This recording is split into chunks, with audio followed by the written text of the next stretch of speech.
दोस्तों आज की वीडियो में मैं आपको बिल्कुल बेसिक से लेकर एडवांस तक की ऑप्शन ट्रेडिंग सिखाऊंगा। ये कंप्लीट कोर्स है जिसमें हमने बेसिक कंसेप्ट के साथ साथ एडवांस कंसेप्ट को भी डिस्कस किया है। और ये जो कोर्स मैं आपको आज फ्री में देने जा रहा हूं ना, ये वही कोर्स है जिसको लोग 5 से 10 हजार रुपए में बेचते हैं। तो अगर आपको ऑप्शन ट्रेडिंग के बारे में कुछ भी नहीं पता है और सिर्फ एक वीडियो से आप पूरी ऑप्शन ट्रेडिंग के कंसेप्ट को समझना चाहते हैं, तो ये वो वीडियो है जो आपको देखनी चाहिए। इस वीडियो में बाकी लोगों की वीडियोस की तरह सिर्फ थ्योरी नहीं होगी, बल्कि मैं आपको प्रैक्टिकली चीजें करके भी दिखाऊंगा। तो चलिए इस वीडियो को शुरू करते हैं। तो क्योंकि ये कंप्लीट कोर्स है, इसलिए ये वीडियो बहुत लंबी होने वाली है। तो अगर अभी आपके पास टाइम नहीं है तो इस वीडियो को सबसे पहले आप वॉच लेटर में डाल दीजिए, ताकि अगर आप कहीं पर इसे मिस कर ले तो आप दोबारा आके देख सकें। साथ ही वीडियो को लाइक भी कर दीजिए, ताकि आपकी लाइक्ड वीडियो में आपको ये वीडियो नजर आ जाए। और हम इस वीडियो में आपको टाइम स्टैम्प भी देंगे, तो अगर आपको किसी पर्टिकुलर कंसेप्ट को सीखना है तो आप डायरेक्टली उस टाइम स्टैम्प पे भी जा सकते हैं। और हाँ, अगर आप इतना बड़ा कोर्स देखने जा रहे हैं तो इसको अगर आप सिर्फ सुनते चले जाएंगे ना, तो थोड़ी देर में आपका ध्यान इधर उधर होगा और उसके बाद आप फोकस नहीं कर पाएंगे। तो इसलिए बेटर है कि एक नोटबुक और एक पेन साथ में लेके बैठें और जो चीजें मैं आपको समझा रहा हूं उसके आप नोट्स भी बनाएं। तो सबसे पहले अगर आपको ऑप्शन ट्रेडिंग को समझना है तो आपको यह समझना होगा कि ऑप्शंस क्या होते हैं। तो पहले इसको समझते हैं। तो ऑप्शंस बेसिकली एक डेरिवेटिव प्रोडक्ट होता है। डेरिवेटिव हर उस प्रोडक्ट को कहा जाता है जिसकी जो वैल्यू है वो किसी दूसरी चीज पर डिपेंड करती है। मैं हमेशा एक एग्जांपल देता हूं कि अगर आपको डेरिवेटिव को समझना है तो इसका सबसे बेस्ट एग्जांपल है चीज। चीज की जो वैल्यू होती है वो डिपेंड करती है मिल्क पर।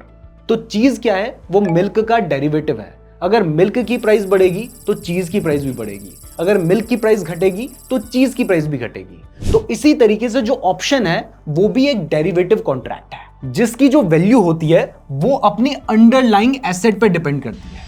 अब चीज वाले केस में उसकी जो अंडरलाइंग एसेट है वो क्या है? वो मिल्क है। तो ये जो ऑप्शंस हम बाय करते हैं, इसमें जो अंडरलाइंग एसेट होती है वो कोई इंडेक्स हो सकता है जैसे निफ्टी, बैंक निफ्टी, या फिर कोई स्टॉक हो सकता है जैसे रिलायंस, टीसीएस, या फिर कोई कमोडिटीज हो सकती हैं जैसे गोल्ड, सिल्वर, या फिर कोई करेंसी भी हो सकती है। यानी ऑप्शन एक ऐसे डेरिवेटिव प्रोडक्ट्स होते हैं जिसमें आप डायरेक्टली स्टॉक को खरीदने की जगह उसके ऑप्शन कॉन्ट्रैक्ट को खरीदते हैं।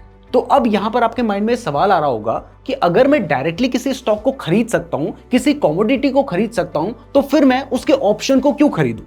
अगर मैं मिल्क को खरीद सकता हूं तो फिर मैं चीज को क्यों खरीदूं? तो देखो, स्टॉक और ऑप्शंस दोनों के अपने अपने काम हैं। जब आप ऑप्शन को खरीदते हैं तो सबसे पहली चीज तो क्या है कि अगर आप किसी स्टॉक को खरीद रहे हैं और उसके ऑप्शन को खरीद रहे हैं, तो अगर मान लीजिए वो स्टॉक 3,000 रुपए का है, तो हो सकता है कि उसका जो ऑप्शन है वो आपको 30 रुपए या 40 रुपए में मिल जाए। यानी जो ऑप्शंस होते हैं उनकी जो प्राइस होती है वो स्टॉक के कंपैरिजन में बहुत कम होती है। दूसरा देखो, अगर आप किसी स्टॉक को खरीदोगे तो वहां पर एक दिन में एक स्टॉक जनरली कितना बढ़ता है? वो जनरली 1%, 2% और बहुत रेयरली 5 से 10% बढ़ता है। जबकि जो एक ऑप्शन की प्राइस होती है या ऑप्शन की जो वैल्यू होती है वो एक दिन में 10%, 20%, 50% और 200-300% भी बहुत आराम से बढ़ जाती है। यानी ये जो ऑप्शंस होते हैं ये हाईली वॉलेटाइल होते हैं। और तीसरा, आप एक ऑप्शन को खरीद के अपने रिस्क को भी मैनेज कर सकते हैं। जैसे मान लीजिए आपने कोई स्टॉक खरीद रखा है और आपको लगता है कि कहीं इसकी प्राइस गिर ना जाए, तो इस केस में आप क्या कर सकते हैं? आपके पास वो स्टॉक तो ऑलरेडी है, आप उसका एक पुट ऑप्शन खरीद सकते हैं। ये पुट ऑप्शन क्या होता है आगे सब कुछ समझाने वाला हूं, डोंट वरी, अभी सिर्फ एग्जांपल को समझो। तो मान लो आपने एक स्टॉक को खरीद रखा है और इस केस में आपको डर है कि किसी वजह से कहीं उस स्टॉक की प्राइस गिर ना जाए, तो आप इस जगह पर उसका एक पुट ऑप्शन खरीद लेंगे। तो अब क्या होगा? अब मान लीजिए कि उस स्टॉक की प्राइस गिर जाती है, तो इस केस में आपने क्योंकि पुट ऑप्शन खरीदा है तो ये जो ऑप्शन है इसकी प्राइस बढ़ जाएगी और आपको ज्यादा नुकसान नहीं होगा। और अगर मान लीजिए उस स्टॉक की प्राइस बढ़ जाती है तो ये जो पुट ऑप्शन था इसकी प्राइस गिर जाएगी, बट वहां पर आपका जो लॉस है वो तो रिकवर हो ही जाएगा। तो इस तरीके से हेजिंग के लिए भी ऑप्शंस का यूज किया जाता है। इसके अलावा भी बहुत सारे बेनिफिट्स हैं और जनरली लोग ऑप्शन ट्रेडिंग करते हैं क्योंकि यहाँ पर ज्यादा वॉलेटिलिटी होती है। आपने सुबह देखा कि किसी ऑप्शन की प्राइस 10 रुपए है, वो बहुत सारे केसेस में होगा कि शाम को उसकी प्राइस 50 रुपए, 60 रुपए, 100 रुपए हो। मतलब एक दिन में पैसा 8 गुना 10 गुना भी हो सकता है। वैसे अभी आप ऑप्शन ट्रेडिंग के बारे में तो सीख रहे हैं, लेकिन अगर आप बिल्कुल बेसिक से सीखना चाहते हैं कि स्टॉक मार्केट क्या होता है और इसके साथ ही स्टॉक्स का फंडामेंटल एनालिसिस कैसे किया जाता है, मैनेजमेंट एनालिसिस कैसे किया जाता है, बिजनेस एनालिसिस कैसे किया जाता है और एक स्टॉक को सेलेक्ट करने से पहले क्या क्या आपको देखना चाहिए, तो इसके ऊपर हमने एक पेड कोर्स बना रखा है जिसको आप हमारे ऐप नीरज जोशी पे बाय कर सकते हैं। वो एक 46 लेक्चर्स का कोर्स है जिसमें जो 2 वीडियोस हैं वो बिल्कुल फ्री में अवेलेबल है। तो अब आपको यह समझ आ गया है कि ऑप्शन क्या होता है और लोग स्टॉक्स की जगह पर ऑप्शन को क्यों खरीदते हैं और कब खरीदते हैं। तो अब यह समझते हैं कि ये जो ऑप्शन कॉन्ट्रैक्ट की अभी मैं बात कर रहा था, ये कॉन्ट्रैक्ट क्या होता है। तो देखिए, ऑप्शन कॉन्ट्रैक्ट एक ऐसा फाइनेंशियल कॉन्ट्रैक्ट होता है जिसको या तो आप बाय कर सकते हैं या फिर सेल कर सकते हैं। अगर आप ऑप्शन कॉन्ट्रैक्ट को बाय करते हैं तो इस केस में आपको कहा जाता है ऑप्शन बायर, और अगर आप एक ऑप्शन कॉन्ट्रैक्ट को सेल करते हैं तो इस केस में आपको कहा जाता है ऑप्शन सेलर। और ये जो ऑप्शन कॉन्ट्रैक्ट होता है ना, इसमें 2 चीजें बहुत इंपॉर्टेंट होती है। एक होती है प्री डिटरमाइंड प्राइस और दूसरी होती है एक स्पेसिफिक डेट। यानी ऑप्शन कॉन्ट्रैक्ट एक ऐसा कॉन्ट्रैक्ट होता है जिसको या तो आप खरीद सकते हैं और या फिर आप बेच सकते हैं किसी एक पर्टिकुलर प्राइस में जो कि आपने पहले से डिसाइड कर दी है और किसी एक पर्टिकुलर डेट पर जो भी पहले से डिसाइड कर ली गई है। इसे एक एग्जांपल से समझते हैं। मान लीजिए आप हैं मिस्टर ए जो मिस्टर बी के साथ ये कॉन्ट्रैक्ट करते हैं कि वो एक्स नाम के स्टॉक को 27 जून की डेट को 3000 रुपए में खरीदेंगे। तो यहां पर आप क्या हैं? आप हैं बायर। जो बी है वो क्या है? उसने कॉन्ट्रैक्ट को बेचा है, आपने खरीदा है। बी क्या है? वो है सेलर। यहां पर अंडरलाइंग एसेट क्या है? एक्स है, क्योंकि हम एक्स नाम के स्टॉक को खरीदने की बात कर रहे हैं। और यहां पर डेट क्या है? डेट है 27 जून, जो मैंने आपको बताया था कि स्पेसिफिक डेट होनी चाहिए और एक प्री डिटरमाइंड प्राइस होनी चाहिए। और वो प्राइस क्या है? वो है 3000 रुपए। तो इस टाइप का जो कॉन्ट्रैक्ट है इससे हम कहेंगे एक डेरिवेटिव कॉन्ट्रैक्ट। अब ये जो डेरिवेटिव कॉन्ट्रैक्ट है ये ऑप्शन कॉन्ट्रैक्ट तब बनेगा जब ये जो मिस्टर ए हैं इनके पास राइट होगा कि वो खरीदें या फिर ना खरीदें, और बी के पास क्या होगा? बी के ऊपर ऑब्लिगेशन होगी कि अगर मिस्टर ए खरीदना चाहें तो फिर बी को बेचना ही पड़ेगा। तो जब जो बायर है उसके पास राइट होता है और सेलर के ऊपर ऑब्लिगेशन होती है, तब ये जो कॉन्ट्रैक्ट बनता है इसको कहा जाता है ऑप्शन कॉन्ट्रैक्ट। यानी ये जो ऑप्शन कॉन्ट्रैक्ट होता है उसमें जो बायर है उसके पास राइट होता है और जो सेलर है उसके ऊपर ऑब्लिगेशन होती है कि अगर ए चाहेगा तो बी को बेचना ही पड़ेगा और बी की अपनी इच्छा है कि उसको खरीदना है या फिर नहीं खरीदना है। अगर आपको ये जो एग्जाम्पल है या यहाँ वाला जो कंसेप्ट है ये उतना अच्छे से समझ नहीं आया है तो आप चाहें तो आप दोबारा से भी ये वाला पार्ट देख सकते हैं, या फिर आगे मैं आपको समझाऊंगा तो आपको चीजें क्लियर होती हुई चलेंगी। तो अगर इतना आपको समझ आ गया है तो अब ये समझते हैं कि ये जो ऑप्शन कॉन्ट्रैक्ट होते हैं ये कितने टाइप के होते हैं। तो देखिए, ऑप्शन कॉन्ट्रैक्ट बेसिकली 2 तरह के होते हैं। एक होता है कॉल ऑप्शन और दूसरा होता है पुट ऑप्शन। कॉल ऑप्शन में जो ऑप्शन बायर है उसके पास किसी पर्टिकुलर एसेट को किसी पर्टिकुलर डेट में खरीदने का राइट होता है, और जो पुट ऑप्शन होता है उसमें जो ऑप्शन बायर है उसके पास किसी पर्टिकुलर डेट में किसी पर्टिकुलर स्टॉक को या अंडरलाइंग एसेट को बेचने का अधिकार होता है। तो अगर मान लो कि आप मिस्टर ए हैं जिन्होंने मिस्टर बी के साथ कॉन्ट्रैक्ट किया है एक्स नाम के स्टॉक को 27 जून की डेट में 3000 रुपए की प्राइस में खरीदने का, तो ये कौन सा ऑप्शन कॉन्ट्रैक्ट होगा? इसको कहा जाएगा कॉल ऑप्शन। यहां पर सी मैंने इसलिए लिखा है क्योंकि इसको कॉल यूरोपियन भी कहा जाता है। तो अगर आपने कॉल ऑप्शन बाय किया है तो इस केस में आपके पास राइट है एक पर्टिकुलर एसेट को एक पर्टिकुलर डेट पे बाय करने का। तो अब इस केस में मान लीजिए कि आपने मिस्टर बी के साथ कॉन्ट्रैक्ट कर लिया कि आप एक्स नाम के स्टॉक को 27 जून को 3000 रुपए की प्राइस में खरीदेंगे, और उस दिन इसकी जो प्राइस है वो चली जाती है 3500 रुपए। तो अब आपके पास तो राइट है कि आप इसे 3000 रुपए में खरीद सकते हैं, तो आप 3000 में खरीदेंगे, 3500 में बेचेंगे, तो आपको प्रॉफिट होगा। यानी इस केस में क्या होगा कि अगर प्राइस बढ़ जाती है 3000 रुपए से ज्यादा तब आपको प्रॉफिट होगा। लेकिन यहां पर ऑप्शन सेलर बेवकूफ नहीं है। वो अगर आपको ऑप्शन सेल कर रहा है तो इस केस में वो खाली में आपको 500 रुपए क्यों देगा? वो आपको कहेगा ना कि अगर मेरे साथ ये कॉन्ट्रैक्ट करना है तो मुझे कुछ तो पैसे दो। तो ये जो पैसे आप उसको देते हैं उसको कहा जाता है प्रीमियम। तो यहां पर ये जो ऑप्शन बायर हैं मिस्टर ए, जिनके पास राइट है कि वो चाहे तो खरीदें चाहे तो ना खरीदें, तो इस राइट को लेने के लिए उन्हें कुछ ना कुछ प्रीमियम देना पड़ेगा और वो प्रीमियम डिपेंड करता है कि उस ऑप्शन की वैल्यू क्या चल रही है। तो मान लीजिए इस केस में उन्होंने 50 रुपए का प्रीमियम देकर मिस्टर बी से एक कॉन्ट्रैक्ट बाय किया, जिस कॉन्ट्रैक्ट में उन्होंने कहा कि वो एक्स नाम के स्टॉक को 27 जून की डेट पे 3000 रुपए में खरीदेंगे। और मान लीजिए 27 जून तक जो प्राइस चली जाती है वो चली जाती है 3500 रुपए। तो उन्होंने 50 रुपए पहले बी को दे दिए थे और अब उन्हें वो 3500 रुपए वाला स्टॉक 3000 रुपए में मिल जाएगा। तो यहां पर उन्हें 500 रुपए का प्रॉफिट होगा। 50 रुपए उन्होंने इस कॉन्ट्रैक्ट को खरीदने में दिए थे, तो ओवरऑल उन्हें 450 रुपए का प्रॉफिट होगा। अब यहां पर एक चीज आपको क्लियर कर दूं कि इस एग्जाम्पल में और आगे भी जितने एग्जाम्पल मैं आपको दूंगा उन सभी एग्जाम्पल में हम ये मान के चल रहे हैं कि आपने आज कॉन्ट्रैक्ट लिया है और जो उसकी एक्सपायरी डेट है, जैसे कि इस केस में हमने 27 जून एक्सपायरी डेट रखी है, तो वो जो एक्सपायरी डेट है आप उस डेट तक उस कॉन्ट्रैक्ट को अपने पास रखते हैं। बट आपको क्लियर कर दूं कि कंपलसरी नहीं है कि आपने अगर 27 जून का कॉन्ट्रैक्ट बाय किया है तो आप 27 जून तक ही उस ऑप्शन को अपने पास रखें। आप चाहें तो अभी खरीदे और 5 मिनट बाद बेच दें, इससे कोई फर्क नहीं पड़ता है। और 5 मिनट में भी उसकी जो प्राइस होती है वो बहुत ज्यादा बढ़ती और घटती है। लेकिन मैं जब आपको कंसेप्ट समझा रहा हूं तो हम ये मान के चल रहे हैं कि आप एक्सपायरी तक उस ऑप्शन को अपने पास रखेंगे, जबकि जनरली ऐसा नहीं किया जाता है। आप बाय करने के कुछ मिनट से लेके कुछ घंटों के अंदर जनरली ऑप्शन को बेच देते हैं। तो अब अगर आपको कॉल ऑप्शन समझ आ गया है तो चलिए अब पुट ऑप्शन भी समझते हैं। लेकिन उससे पहले अगर आपको ये वीडियो पसंद आ रही है तो वीडियो को लाइक जरूर कर दीजिएगा। और साथ ही अगर आप चाहते हैं कि हम इंट्राडे ट्रेडिंग के ऊपर भी ऐसा कोर्स बनाएं तो इसके लिए कमेंट जरूर कीजिएगा। अगर आप लोगों के अच्छे खासे कमेंट्स आएंगे तभी हम इतनी मेहनत करके आपके लिए इंट्राडे ट्रेडिंग के ऊपर भी वीडियो बनाएंगे, तो कमेंट जरूर कीजिएगा। और हाँ, इसके साथ ही अगर आप ट्रेडिंग या इन्वेस्टमेंट के लिए बेस्ट डीमैट अकाउंट खुलवाना चाहते हैं तो कुछ अच्छे डीमैट अकाउंट के लिंक मैंने आपको डिस्क्रिप्शन पे दे रखे हैं, जिनको मैं खुद भी यूज करता हूं, तो डिस्क्रिप्शन जरूर चेक कर लीजिएगा। और आगे जब मैं डीमैट अकाउंट यूज करूंगा तो वहां पर वही डीमैट में अकाउंट में आपको दिखाऊंगा जिसका लिंक मैंने आपको डिस्क्रिप्शन पे दे रखा है। तो आपके पास डीमैट अकाउंट नहीं है तो वहां से अपना डीमैट अकाउंट जरूर खुलवा लीजिए।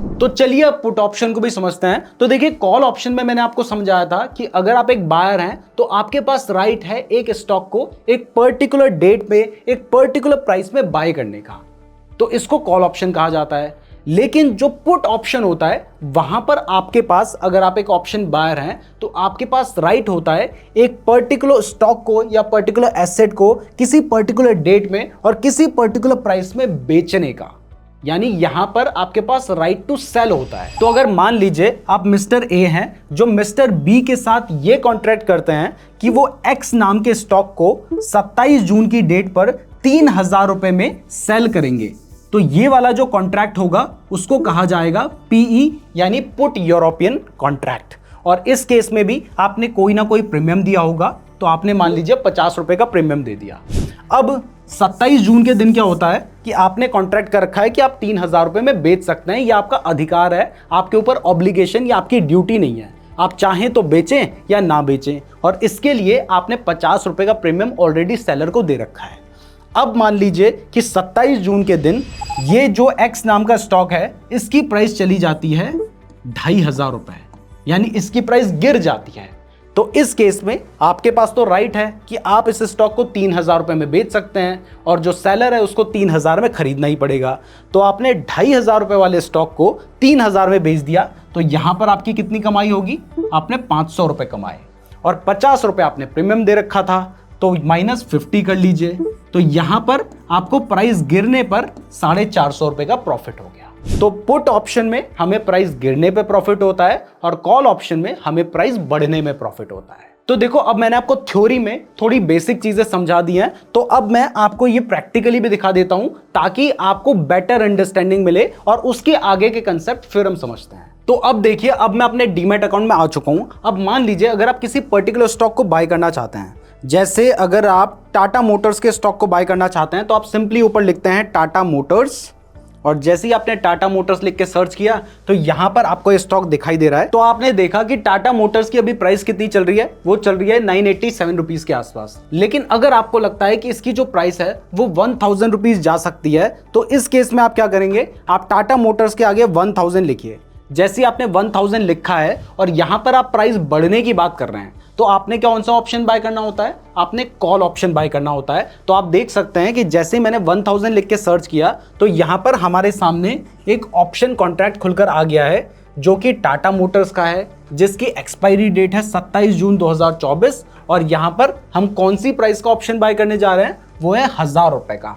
तो अगर आप इस पे क्लिक कर देंगे तो जैसे हम इस पे क्लिक करते हैं तो आपको दिखाई दे रहा है कि इसकी जो प्राइस चल रही है वो चल रही है 15 रुपए। यानी अगर आप इस 1000 रुपए के ऑप्शन कॉन्ट्रैक्ट को बाय करना चाहते हैं तो आपने 15 रुपए का प्रीमियम देना होगा। और आप देख सकते हैं कि आज में इसकी जो प्राइस है वो 20% घट रखी है। तो अगर आप इस कॉन्ट्रैक्ट को बाय करना चाहते हैं तो अपने बाय पे क्लिक करना है और जैसे ही आप बाय पे क्लिक करेंगे तब यहां पर मैं आपको एक और कंसेप्ट समझाता हूं। और वो कंसेप्ट ये है कि जब भी आप एक ऑप्शन कॉन्ट्रैक्ट को बाय करते हैं तो वहां पर ऐसा नहीं है कि आप एक स्टॉक को बाय करने का कॉन्ट्रैक्ट कर लेंगे, वहां पर उसका एक लॉट साइज होता है और अगर आपको कॉन्ट्रैक्ट करना है तो आपको उस पर्टिकुलर लॉट के हिसाब से ही करना है। जैसे अगर हम टाटा मोटर्स का एग्जांपल लेके चल रहे हैं तो यहां पर जो लॉट साइज है वो है 1425 का। तो अगर आप इसमें एक लॉट बाय करेंगे तो आपको 1425 क्वांटिटी मिलेंगी और अगर इसकी जगह पर आपको 2 लॉट बाय करना है तो फिर 1425 का डबल यानी 2850 क्वांटिटी आपको बाय करनी होगी। अब यहां पर मैंने आपको टाटा मोटर्स का एग्जांपल दिया था, लेकिन ज्यादातर जो ऑप्शन ट्रेडिंग की जाती है वो की जाती है निफ्टी और बैंक निफ्टी जैसे किसी इंडेक्स में। तो एग्जांपल के लिए अगर आप बैंक निफ्टी में ऑप्शन ट्रेडिंग करना चाहते हैं तो आपको ऊपर ही दिखाई दे रहा है कि बैंक निफ्टी 49,940 के आसपास चल रहा है। तो अगर आपको लगता है कि बैंक निफ्टी बढ़कर 50,000 जा सकता है तो आप क्या करेंगे, बैंक निफ्टी के आगे आपने 50,000 लिखा और उसके आगे आपको मल्टीपल एक्सपायरीज देखने को मिल रही हैं। जैसे आप देख सकते हैं 19 जून की एक्सपायरी देखने को मिल रही है, 26 जून की एक्सपायरी देखने को मिल रही है। तो जब भी आप किसी इंडेक्स में ऑप्शन ट्रेडिंग करते हैं तो वहां पर आपको 2 तरह की एक्सपायरी देखने को मिलती है, एक होती है वीकली एक्सपायरी और दूसरी होती है मंथली एक्सपायरी। एक्सपायरी वही डेट है जो मैंने आपको बताया था कि जिस दिन के लिए आपने कॉन्ट्रैक्ट कर रखा है। तो वीकली एक्सपायरी का मतलब है कि उसकी जो एक्सपायरी होगी वो हर हफ्ते होगी और मंथली एक्सपायरी का मतलब है कि महीने में एक बार उसकी एक्सपायरी होगी। तो अगर हम इस 50,000 का ऑप्शन कॉन्ट्रैक्ट बाय करना चाहते हैं तो आप देख सकते हैं कि इसकी जो प्राइस है वो चल रही है 325 रुपीज और अगर मुझे इसे बाय करना है तो यहां पर मुझे एक लॉट बाय करना होगा जिसमें जो बैंक निफ्टी का लॉट साइज है वो है 15 का। तो ये जो एक लॉट है ये मुझे कितने का पड़ रहा है, वो मुझे लगभग 5,000 रुपए का पड़ रहा है। और अगर आपको लगता है कि बैंक निफ्टी गिरेगा, जैसे हमने देखा कि बैंक निफ्टी अभी कितना चल रहा है 49,938.39 चल रहा है, तो अगर आपको लगता है कि बैंक निफ्टी गिरकर 49,900 पे आएगा तो यहां पर आप पुट ऑप्शन बाय करते हैं। तो आपको दिखाई दे रहा है कि 19 जून का 49,900 का पी यानी पुट ऑप्शन हमें दिखाई दे रहा है। तो जैसे आप इस पे क्लिक करेंगे तो आपको दिखाई दे रहा है कि इसकी जो प्राइस है वो 330 रुपए चल रही है। तो अगर आपको लगता है कि कोई पर्टिकुलर स्टॉक या इंडेक्स बढ़ सकता है तो वहां पर आपको इस तरीके से कॉल ऑप्शन बाय करना है, उसकी एक्सपायरी डेट आपको खुद देखने को मिल जाएगी और जिस प्राइस का आप बाय करना चाहते हैं वो आपको लिखना होता है। और अगर आपको लगता है कि बैंक निफ्टी गिर सकता है तो यहां पर आपको पी लिखना होता है यानी पुट ऑप्शन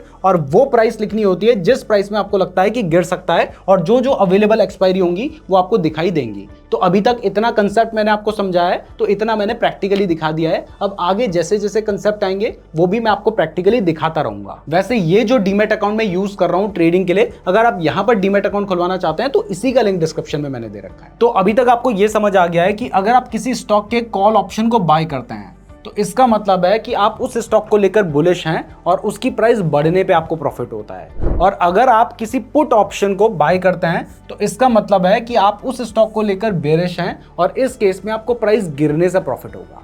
तो ये तो बायर के पर्सपेक्टिव से है, लेकिन अगर सेलर के पर्सपेक्टिव से सोचें तो वही एग्जांपल लेता हूं मिस्टर ए और मिस्टर बी का, जो कि एक्स स्टॉक की बात कर रहे हैं यहां पर।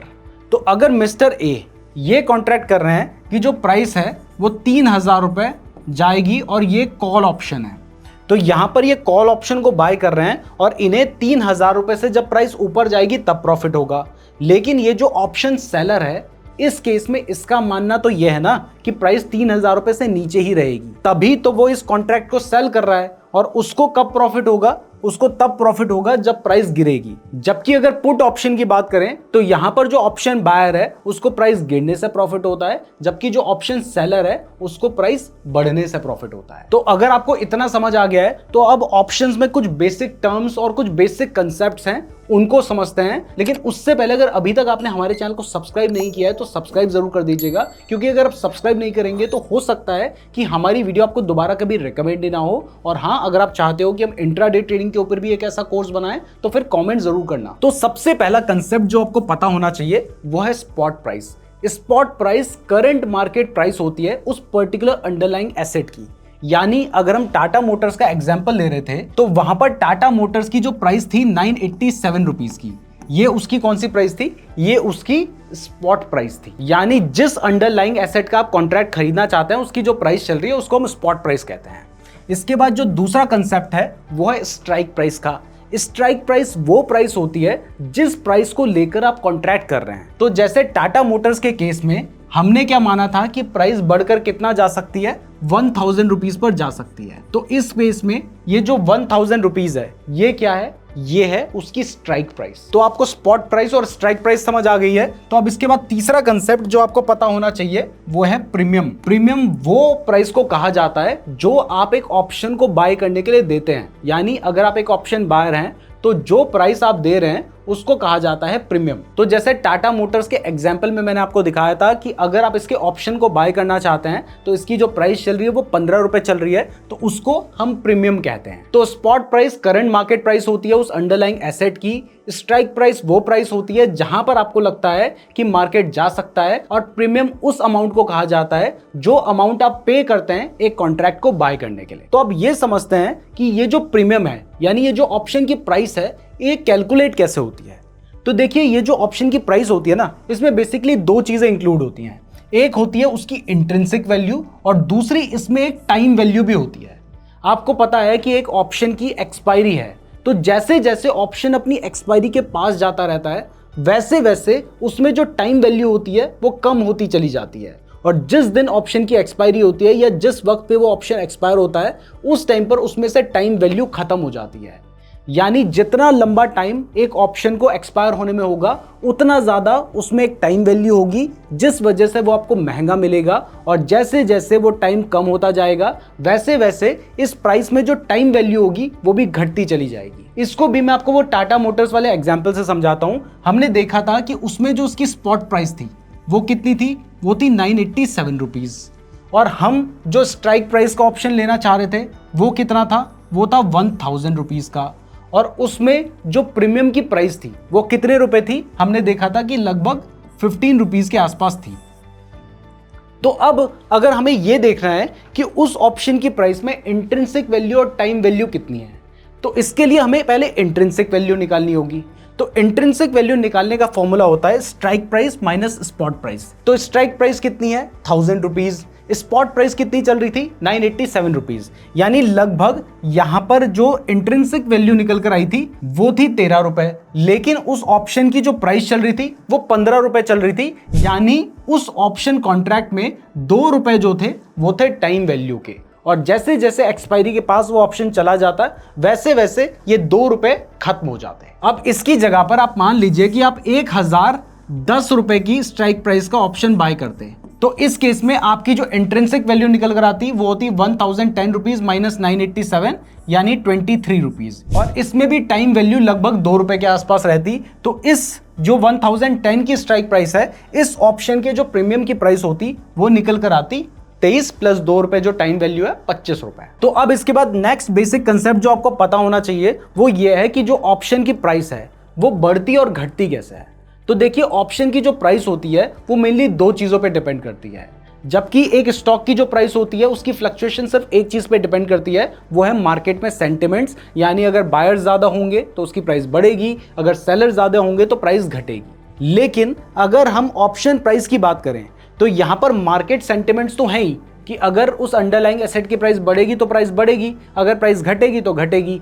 लेकिन इसके साथ ही यहां पर ऑप्शन ग्रीक्स भी बहुत इंपॉर्टेंट रोल प्ले करते हैं, जैसे कि इसमें जो टाइम वैल्यू है वो घटती जाएगी तो इस वजह से भी ऑप्शन का जो प्राइस है वो घटेगी। या फिर अगर मान लीजिए एक ऑप्शन ग्रीक होता है डेल्टा, अगर किसी स्ट्राइक प्राइस का जो डेल्टा है वो ज़्यादा है तो उस केस में जो फ्लक्चुएशन होगी वो ज़्यादा होगी, अगर डेल्टा कम है तो फ्लक्चुएशन कम होगी। यानी इतना ध्यान रखिए कि जो ऑप्शन की प्राइस है वो मार्केट सेंटिमेंट्स के साथ साथ ऑप्शन ग्रीक्स पे भी डिपेंड करती है, और ये ऑप्शन ग्रीक्स भी आगे मैं आपको समझाऊंगा। 5 तरह के ऑप्शन ग्रीक्स होते हैं। तो इतना आपको समझ आ गया है कि ऑप्शन की जो प्राइस है वो उसकी इंट्रिंसिक वैल्यू पे डिपेंड करती है, और उसमें एक टाइम वैल्यू भी होती है, और जो टाइम वैल्यू होती है वो हमेशा घटेगी, क्योंकि टाइम हमेशा घटता चला जाता है। ऑप्शन जो है वो अपनी एक्सपायरी के करीब जा रहा है, तो यहाँ पर टाइम वैल्यू तो उस ऑप्शन में से घटनी ही है। इसलिए हमेशा कहा जाता है कि जब भी आप एक ऑप्शन को बाय करते हैं तो उसको ज़्यादा लंबे टाइम तक मत रखिए, क्योंकि ऑप्शन में जो टाइम वैल्यू होगी वो घटती जाएगी, और उसके बाद अगर प्राइस बढ़ भी जाती है तब भी टाइम वैल्यू घटने की वजह से आपको नुकसान हो सकता है। तो अब ये बेसिक कंसेप्ट आपको समझ आ गए हैं, तो अब कुछ और बेसिक कंसेप्ट के बारे में समझते हैं, जो कि है ऑप्शन की एक्सपायरी। देखिए, मैंने आपको बताया है कि हर ऑप्शन की एक एक्सपायरी होती है, लेकिन वो एक्सपायरी कब होती है ये मैंने अभी तक आपको नहीं बताया है, तो अब हम ये समझते हैं। तो सबसे पहले स्टॉक की बात करें तो यहां पर पहले मैं आपको यह बता दूं कि हर स्टॉक फ्यूचर्स एंड ऑप्शंस में ट्रेड नहीं होता है, यानी आप हर स्टॉक में ऑप्शन ट्रेडिंग नहीं कर सकते हैं। अभी लगभग 185 ऐसे स्टॉक्स हैं जिनमें ऑप्शन ट्रेडिंग की जाती है, और उनकी भी मंथली एक्सपायरी होती है, यानी उसकी जो एक्सपायरी होती है वो मंथ में एक बार होती है, जो कि हर मंथ के लास्ट थर्सडे के दिन होती है। तो अगर अभी जून का महीना चल रहा है तो जून का जो लास्ट थर्सडे है वो है 27 जून को, तो उस दिन जो भी स्टॉक्स एफएनओ में ट्रेड होते हैं उनकी एक्सपायरी होती है। बट स्टॉक्स में बहुत कम लोग एफएनओ करते हैं, मैं रिटेल ट्रेडर्स की बात कर रहा हूं, लेकिन ज्यादातर लोग जो ऑप्शंस ट्रेडिंग करते हैं वो करते हैं इंडेक्स में। तो अब कौन से इंडेक्स की एक्सपायरी कब होती है, चलिए ये जानते हैं। तो इसमें जो सबसे पहली एक्सपायरी होती है मंडे के दिन, वो होती है निफ्टी मिड कैप इंडेक्स की। तो इसकी एक्सपायरी होती है, इस पर बहुत ज़्यादा लोग ट्रेडिंग नहीं करते हैं। जनरली जो ट्रेडिंग की जाती है वो की जाती है निफ्टी फाइनेंशियल सर्विसेज, जिसको हम फिन निफ्टी बोलते हैं, बैंक निफ्टी और निफ्टी 50 में। अभी मेनली इन तीनों में ही ऑप्शन ट्रेडिंग की जाती है, ज़्यादातर लोग जो करते हैं, करने को आप इसमें भी कर सकते हैं।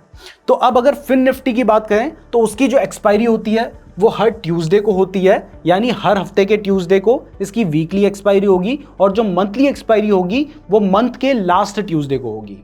और बैंक निफ्टी की अगर बात करें तो इसकी जो एक्सपायरी होती है वो हर हफ्ते के वेडनेसडे को होगी, और मंथ की एक्सपायरी कब होगी, वो मंथ के जो लास्ट वेडनेसडे होगा उस दिन उसकी एक्सपायरी होगी। निफ्टी 50 की बात करें तो इसकी एक्सपायरी थर्सडे के दिन होती है। आज जिस दिन मैं इस वीडियो को शूट कर रहा हूँ आज थर्सडे ही है, 13 जून को ये वीडियो शूट हो रही है, और इस दिन निफ्टी की एक्सपायरी है। और फ्राइडे के दिन अभी बीएसई भी एफएनओ में कूद चुका है, तो उसके जो सेंसेक्स और बैंकेक्स है इनकी जो एक्सपायरी होने लगी है वो अब फ्राइडे को होने लगी है। तो आपको ये तो पता चल चुका है कि एक्सपायरी कब होती है, लेकिन इसको जानकर हमें फायदा क्या है ये भी समझ लीजिए। तो फायदा ये है कि अगर मान लीजिए आप जिस दिन एक्सपायरी है उसी दिन ट्रेड कर रहे हैं, तो आपको पहले तो ये पता होना चाहिए कि उस दिन उसमें जो टाइम वैल्यू है वो बहुत तेजी से घटेगी, तो ऑप्शन की जो प्राइस है वो भी टाइम के साथ जल्दी जल्दी कम होगी। तो अगर आपने बैंक निफ्टी का ऑप्शन बाय कर रखा है, कॉल ऑप्शन बाय कर रखा है, और प्राइस अगर बढ़ती नहीं है, वहीं की वहीं रहती है, तो क्योंकि उसमें से टाइम वैल्यू कम हो रही है, इस वजह से जो प्रीमियम की प्राइस है वो भी कम हो जाएगी और आपको नुकसान होने के चांसेस होंगे। जबकि मान लीजिए अगर आपने अगले हफ्ते की एक्सपायरी बाय कर रखी है, तो वहां पर जो टाइम डीके होगा, इसको थीटा डीके भी बोलते हैं, वो थोड़ा कम होगा। तो अगर आप चाहते हैं कि जिस दिन आप ऑप्शन ट्रेडिंग कर रहे हैं उस दिन प्राइस बहुत तेजी से बढ़े और घटे,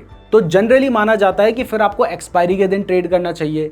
लेकिन अगर आप चाहते हैं कि प्राइस बहुत तेजी से बढ़े घटे नहीं, क्योंकि अगर प्राइस बहुत तेजी से बढ़ेगी और घटेगी तो आपको प्रॉफिट भी जल्दी हो सकता है, तो नुकसान भी जल्दी हो सकता है। तो अब आपको एक्सपायरी भी समझ आ गई है, तो अब मैं आपको एक एग्जांपल समझाता हूं। कॉल ऑप्शन का सबसे पहले समझाऊंगा, इसके बाद पुट ऑप्शन का भी एग्जांपल समझाऊंगा, जिससे आपको समझ आएगा कि एक्चुअल में आपको प्रॉफिट होगा कैसे और किस केस में आपको प्रॉफिट होगा। तो यहां पर हमने अलग अलग सिनेरियो ले रखे हैं, बहुत मेहनत करके हम इस वीडियो को बना रहे हैं, तो वीडियो को लाइक जरूर कर दीजिएगा, और इसके साथ ही अपने जो भी फ्रेंड्स हैं जिनको आप चाहते हैं कि एक सही नॉलेज मिले, उनके साथ इस वीडियो को शेयर जरूर कीजिएगा। और यहाँ पे एक और बात आपको बता दूं कि देखिए, ऑप्शन ट्रेडिंग बहुत ज्यादा रिस्की होती है। ये मत समझिए कि यहां पर एक दिन में आप पैसे कमाने लगेंगे, यहां पर ज्यादातर लोग नुकसान करवाते हैं। तो हम आपको सिर्फ सिखाने के पर्पस से बता रहे हैं, बट सीखने के बाद डायरेक्टली ऑप्शन ट्रेडिंग में मत घुस जाना, क्योंकि यहां पर नुकसान भी बहुत लोगों को होता है। और अगर ट्रेडिंग करोगे तो अपने रिस्क पर करना, दूसरा जो आपके पास एक्स्ट्रा पैसा है उससे ही करना, और शुरुआत में बहुत लोगों को नुकसान होता है, ये भी आपको पता होना चाहिए, और मेरी जिम्मेदारी है इसलिए मैंने आपको बता दिया है। तो चलिए अब एग्जाम्पल से समझते हैं। सबसे पहले हम कॉल ऑप्शन का एग्जाम्पल ले रहे हैं। अब यहां पर सबसे पहले कमेंट करके बताओ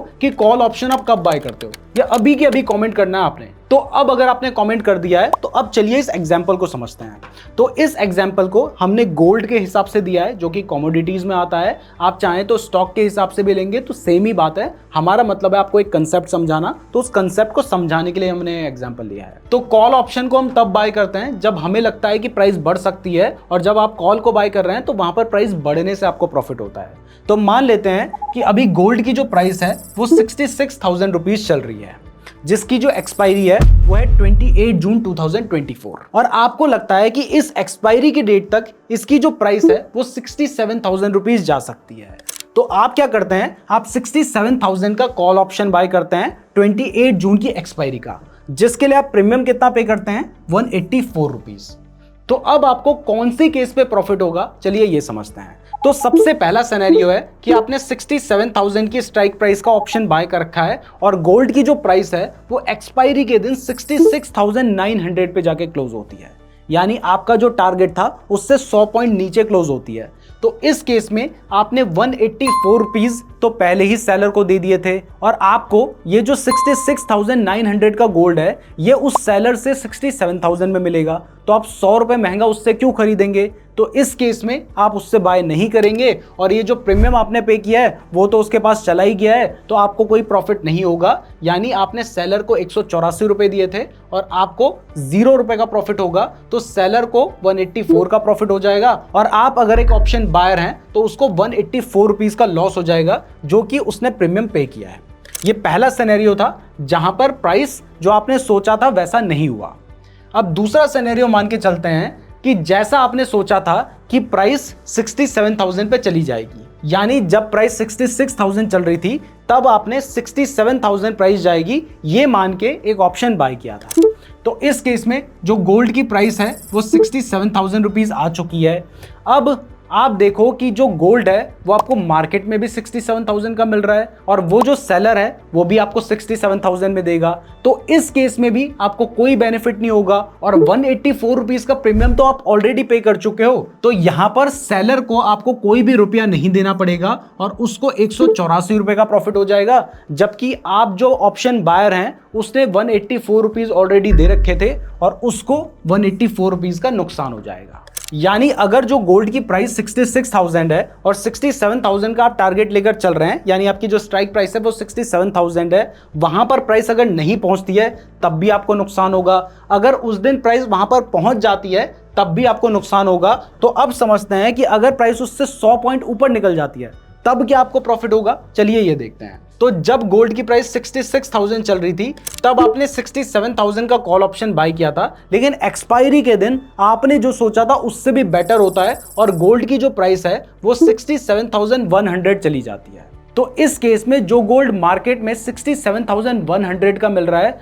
वो सेलर को आपको 67,000 रुपीज में बेचना पड़ेगा, यानी सेलर को अपना गोल्ड 100 रुपए सस्ता बेचना पड़ेगा। तो उसको 100 रुपए का नुकसान हो जाएगा और उसको 100 रुपए तो आपको देने पड़ेंगे, लेकिन आपने पहले से ही उसको 184 रुपीज दे रखे थे जो कि आपने प्रीमियम पे किया था। तो इसके बावजूद जो सेलर है उसको 84 रुपीज का प्रॉफिट होगा, और आपने पहले 184 रुपीज दिए थे और अब आपको 100 रुपए का प्रॉफिट होगा। लेकिन ओवरऑल अगर देखें तो तब भी आपको 84 रुपीज का नुकसान ही होगा।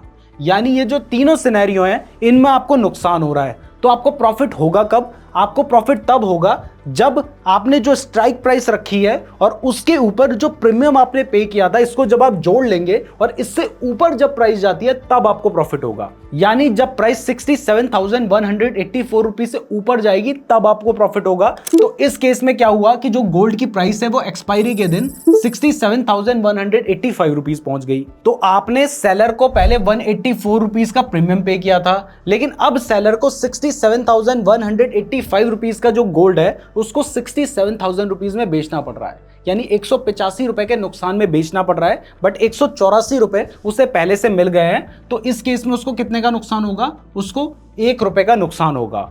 और आपने पहले प्रीमियम दिया था 184 रुपीज का, और अब आपको जो 67,185 रुपीज का गोल्ड है वो 67,000 में मिल रहा है, मतलब 185 रुपए सस्ता मिल रहा है। तो आपको 185 रुपए का प्रॉफिट हुआ, लेकिन आपने 184 रुपए तो पहले से प्रीमियम दे दिया था। तो ओवरऑल अगर हम देखें तो आपको 1 रुपए का प्रॉफिट यहां पर होगा। यानी अगर आपको ऑप्शन से पैसा कमाना है तो जिस दिन एक्सपायरी है उस दिन उस पर्टिकुलर एसेट की जो प्राइस है वो आपने जो स्ट्राइक प्राइस ली है उसके ऊपर जो आपने प्रीमियम पे किया है उससे ऊपर प्राइस जानी चाहिए। अब ये तो मैंने आपको कॉल का एग्जांपल दिया था, इसके बाद पुट का एग्जांपल दूंगा, लेकिन यहां पर क्लियर कर दूं कि ये एग्जांपल मैं इस हिसाब से दे रहा हूं कि आपने अभी एक ऑप्शन को बाय किया है और आप उसकी एक्सपायरी के टाइम तक उस ऑप्शन को अपने पास रखते हैं।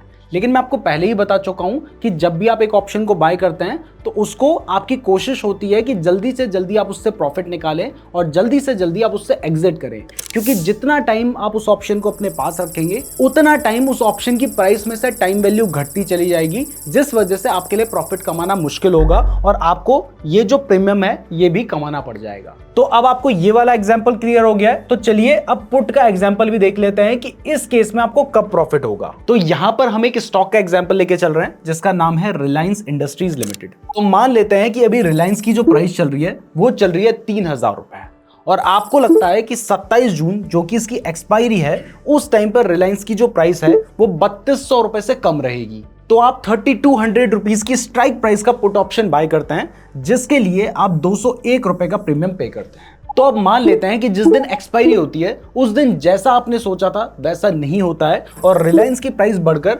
3300 रुपीज पहुंच जाती है। तो इस केस में ध्यान रखिए कि क्योंकि आपने पुट ऑप्शन को बाय किया है तो यहां पर आपके पास राइट टू सेल है। तो अगर रिलायंस की प्राइस 3300 रुपीज पहुंच चुकी है तो आप 3200 में अपना शेयर क्यों बेचेंगे? आप नहीं बेचेंगे। तो इस केस में आपने पहले से ही जो ऑप्शन सेलर है, यहां पर हम ऑप्शन सेलर की बात कर रहे हैं, उसको आपने 201 रुपए का प्रीमियम पे कर रखा था और अब आपको कोई भी फायदा नहीं हुआ है तो सेलर को आपको कोई भी रुपया नहीं देना पड़ेगा और उसको 201 रुपए का प्रॉफिट हो जाएगा। और क्योंकि आपने 201 रुपए का प्रीमियम पहले से ही पे कर दिया था और आपको कोई भी फायदा नहीं हुआ है इसलिए आपको 201 का नुकसान हो जाएगा। बट सेकंड सिनेरियो में मान लीजिए कि आपने सोचा था कि जो रिलायंस की प्राइस है वो 3200 रुपए से कम रहेगी। तो इस केस में अगर रिलायंस की प्राइस 3200 रुपए ही रहती है तो यहां पर आपने पहले से ही जो सेलर है ऑप्शन सेलर उसको 201 रुपए का प्रीमियम पे कर रखा है।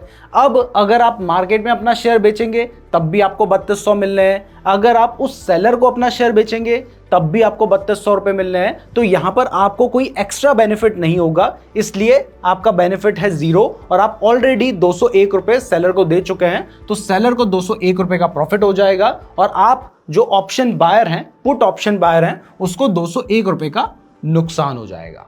अब थर्ड सिनेरियो में मान लेते हैं कि आप बिल्कुल सही निकलते हैं, रिलायंस की जो प्राइस है वो 3200 रुपए से घटकर 2999 रुपीज पे आ जाती है। तो इस केस में आपने 201 रुपए का प्रीमियम उस ऑप्शन सेलर को ऑलरेडी दे रखा था। तो अब क्या है कि रिलायंस की जो प्राइस है वो 2999 रुपीज आ चुकी है, तो आप इस 2999 रुपीज के शेयर को उस सेलर को 3200 रुपए में बेच सकते हैं। तो इस केस में वो जो ऑप्शन सेलर है उसको आपको 201 रुपए देने पड़ेंगे, बट 201 रुपए का प्रीमियम पहले से आपने उसे पे कर रखा था, तो इस जगह पर आप ब्रेक इवन में आएंगे। तो अब देखते हैं फोर्थ सिनेरियो जहां पर आपको इस ऑप्शन को बाय करके प्रॉफिट होगा। तो इस केस में वो प्रॉफिट आपको तब होगा जब रिलायंस की जो प्राइस है वो 2998 रुपीज चली जाती है, क्योंकि इस केस में जो ऑप्शन सेलर है उसको आपने इस ऑप्शन कॉन्ट्रैक्ट को बाय करने के लिए 201 रुपए पहले से दे रखे थे, बट अब उसे ये 2998 रुपीज का शेयर 3200 रुपए में खरीदना पड़ेगा, यानी उसको आपको 202 रुपए ज्यादा देने पड़ेंगे। तो उसने पहले 201 दिए थे, अब 202 ज्यादा देने पड़ रहे हैं, तो उसे 1 रुपए का नुकसान होगा। और आपने क्योंकि पहले 201 रुपए दिए थे और अब आपको 202 रुपए का फायदा हुआ है, तो इस केस में ओवरऑल आपको 1 रुपए का प्रॉफिट होगा। तो पुट ऑप्शन के केस में आपकी जो स्ट्राइक प्राइस है उससे जितना प्रीमियम आपने पे किया है, यानी 3200 रुपए में से 201 रुपए घटा दें, तो अगर प्राइस 2999 रुपीज से कम आती है तब जाके आपको प्रॉफिट होगा, जैसे इस केस में हुआ। तो अब आपको पुट एंड कॉल ऑप्शन में आपको कैसे प्रॉफिट होता है ये समझ आ गया है। तो चलिए अब समझते हैं एक बहुत ही इंपॉर्टेंट कंसेप्ट के बारे में, जो कि है in the money, at the money और out of the money option. तो सबसे पहले मैं आपको कॉल ऑप्शन के एग्जांपल से समझाता हूं। कमेंट में लिख देना कि कॉल का मतलब क्या होता है और पुट का मतलब क्या होता है। वैसे वीडियो पसंद आ रही है तो वीडियो को लाइक भी जरूर कर दीजिए। तो सबसे पहले इस कंसेप्ट को हम कॉल ऑप्शन बायर के पर्सपेक्टिव से समझते हैं। तो देखिए, कॉल को आप कब बाय करते हैं? आप तब बाय करते हैं जब आपका जो व्यू होता है वो बुलिश होता है, यानी आपको लगता है कि मार्केट बढ़ सकता है। तो मान लेते हैं सिर्फ समझाने के लिए कि अभी निफ्टी चल रहा है 20,300, कैलकुलेशन के लिए आसान हो इसलिए हम ऐसे नंबर लेते हैं। और यहां पर आप वीकली एक्सपायरी के ऑप्शन को बाय करते हैं जिसमें आपका जो टारगेट है, मतलब आपको लगता है कि मार्केट 20,600 तक जा सकता है।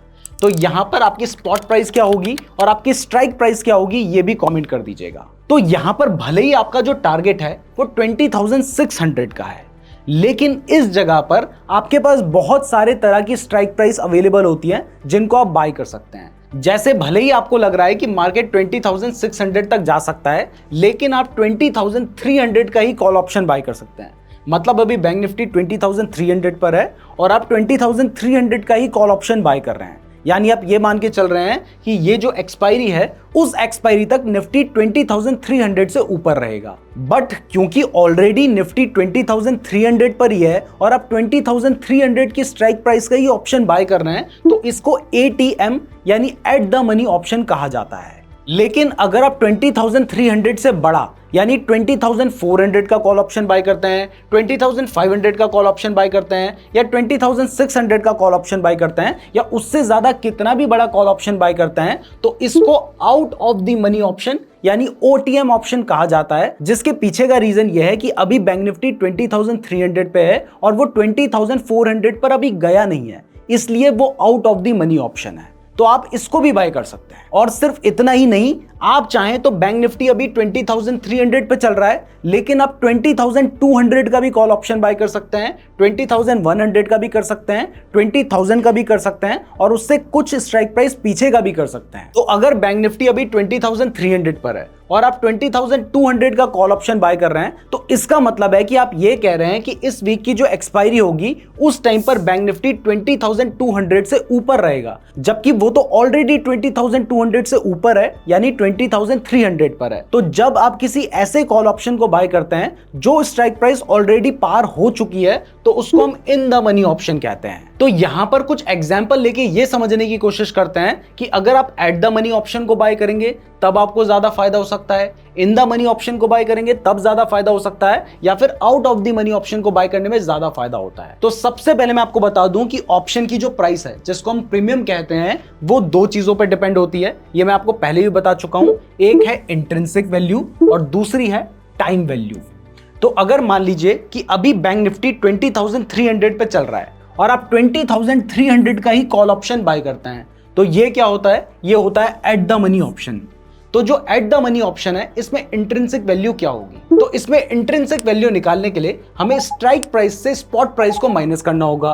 तो स्ट्राइक प्राइस भी 20,300 है, स्पॉट प्राइस भी 20,300 है, तो ये निकल कर आता है 0। और एग्जाम्पल के लिए मान लेते हैं कि इसमें जो टाइम वैल्यू है वो 50 रुपीज है, तो ये जो एट द मनी ऑप्शन होगा ये आपको कितने का मिलेगा, ये आपको मिलेगा 50 रुपीज का। इसकी जगह पर अगर आप 20,200 का कॉल ऑप्शन बाय करेंगे तो मार्केट तो ऑलरेडी 20,300 पर है, तो इसको हम इन द मनी ऑप्शन कहते हैं। और जब आप इन द मनी ऑप्शन को बाय करते हैं तो उसमें इंट्रिंसिक वैल्यू भी होती है, क्योंकि इंट्रिंसिक वैल्यू निकालने का फॉर्मूला है strike price minus spot price. तो यहां पर स्ट्राइक प्राइस कितनी है, स्ट्राइक प्राइस है 20,300। तो यहां पर आप जो स्ट्राइक प्राइस बाय कर रहे हैं वो स्पॉट प्राइस से कितने पॉइंट्स पीछे है, वो 100 पॉइंट्स पीछे है। तो इस केस में जो इंट्रिंसिक वैल्यू होगी वो होगी 100 रुपीज और टाइम वैल्यू कितनी होगी, वो होगी 50 रुपीज। तो इस केस में इस ऑप्शन की जो प्राइस निकल कर आएगी वो होगी 150 रुपीज, यानी यहां पर आपको 150 रुपीज का प्रीमियम पे करना होगा। और अगर आप और ज्यादा इन द मनी ऑप्शन पे जाते हैं, यानी आप 20,100 का कॉल ऑप्शन बाय करते हैं, तो ये भी इन द मनी ऑप्शन होगा, जो कि आपकी जो स्ट्राइक प्राइस है उससे 200 पॉइंट दूर है। तो यहां पर आपकी इंट्रिंसिक वैल्यू कितनी होगी, 200 रुपए होगी। टाइम वैल्यू हम 50 रुपए मान के चल रहे हैं, तो ये जो ऑप्शन है ये आपको 250 रुपए में मिलेगा। यानी आप जितना इन द मनी जाते जाएंगे उतना महंगा आपको वो ऑप्शन देखने को मिलेगा। बट अगर मान लो कि अभी बैंक निफ्टी 20,300 चल रहा है और आप 20,600 का कॉल ऑप्शन बाय करते हैं, तो ये अभी आया नहीं है, ये आउट ऑफ द मनी है। और आउट ऑफ द मनी में जो इंट्रिंसिक वैल्यू होती है वो होती है 0 रुपीज। और इसके साथ ही क्योंकि ये बहुत ज्यादा आउट ऑफ द मनी है तो इस केस में यहां पर जो टाइम वैल्यू होगी वो भी कम होगी, क्योंकि निफ्टी के 20,300 से 20,600 जाने के चांसेस कम है। तो इस केस में आपको इस ऑप्शन को बाय करने के लिए सिर्फ 20 रुपए देने होंगे। अब ये देखकर ज्यादातर ट्रेडर्स क्या करते हैं, जिनको नॉलेज नहीं है, वो देखते हैं कि ये वाला ऑप्शन 20 रुपए में मिल रहा है,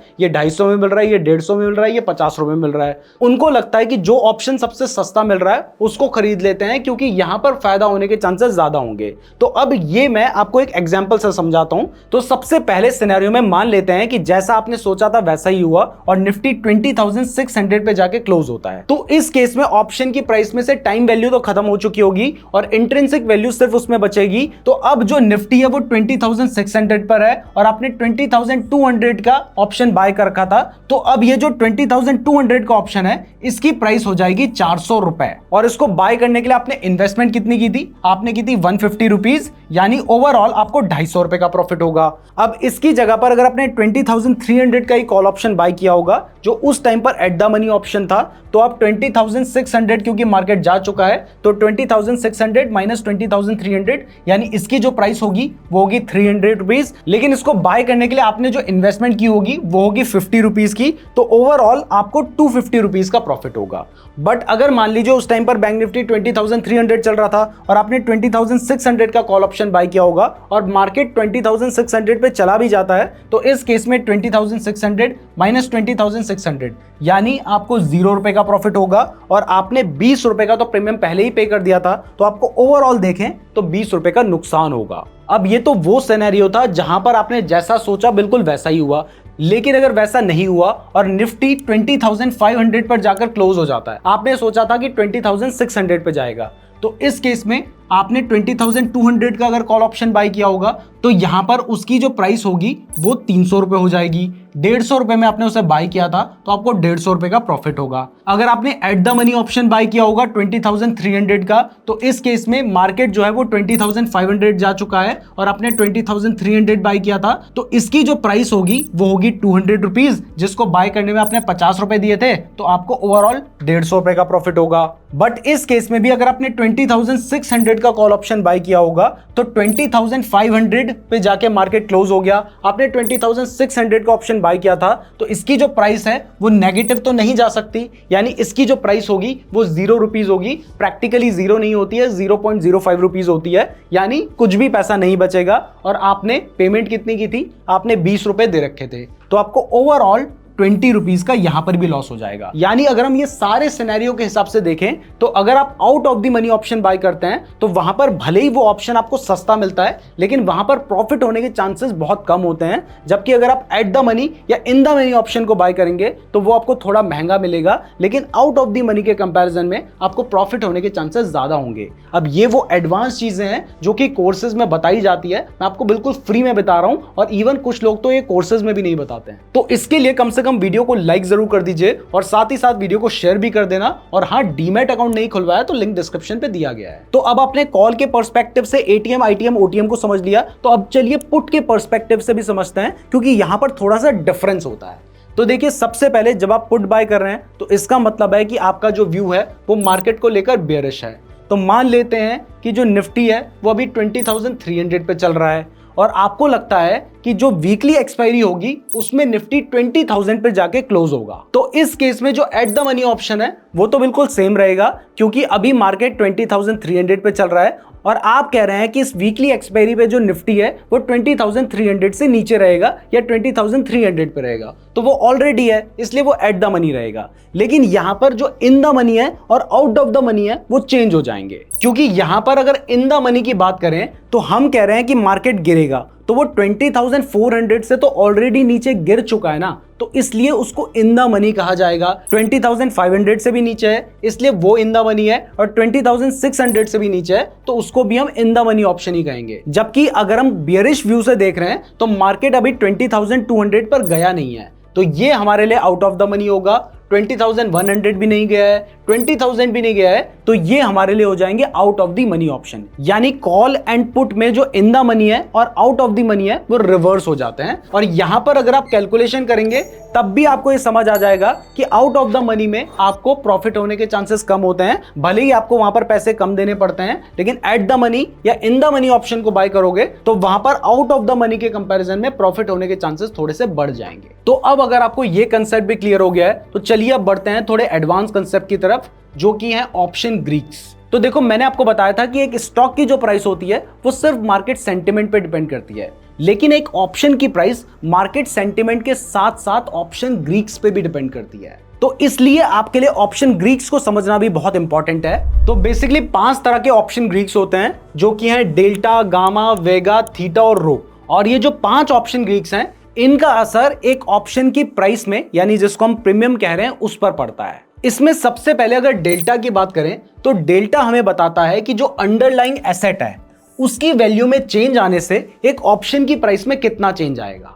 अब यहां पर अंडरलाइंग एसेट में अगर मान लीजिए हम किसी स्टॉक की बात कर रहे हैं, तो अगर मान लीजिए उस स्टॉक में 100 रुपए का चेंज आता है तो उसके ऑप्शन की प्राइस में कितना चेंज आएगा ये हमें डेल्टा बताता है। और इसकी जो वैल्यू होती है वो पुट के केस में 0 to -1 और कॉल के केस में 0 to 1 जाती है। तो अगर मान लीजिए कोई स्टॉक है जिसके कॉल ऑप्शन की पर्टिकुलर किसी स्ट्राइक प्राइस का जो डेल्टा है वो 0.5 है, तो इस केस में अगर उस स्टॉक की प्राइस 100 रुपीज बढ़ जाती है तो 0.5 इंटू 100 यानी उस ऑप्शन की प्राइस में कितना चेंज आएगा, 50 रुपीज का चेंज आएगा। और इसका उल्टा अगर मान लीजिए कोई स्टॉक है जिसकी प्राइस में 100 रुपीज का चेंज आता है और आपने पुट ऑप्शन बाय कर रखा है जिस पर्टिकुलर स्ट्राइक प्राइस में जो उसका डेल्टा है वो -0.5 का है, और अगर उसकी प्राइस 100 रुपीज गिर जाती है, तो गिरेगी तो ये भी माइनस होगा और पुट भी माइनस में है, तो यहां पर उसकी प्राइस में भी 50 रुपीज का चेंज आएगा।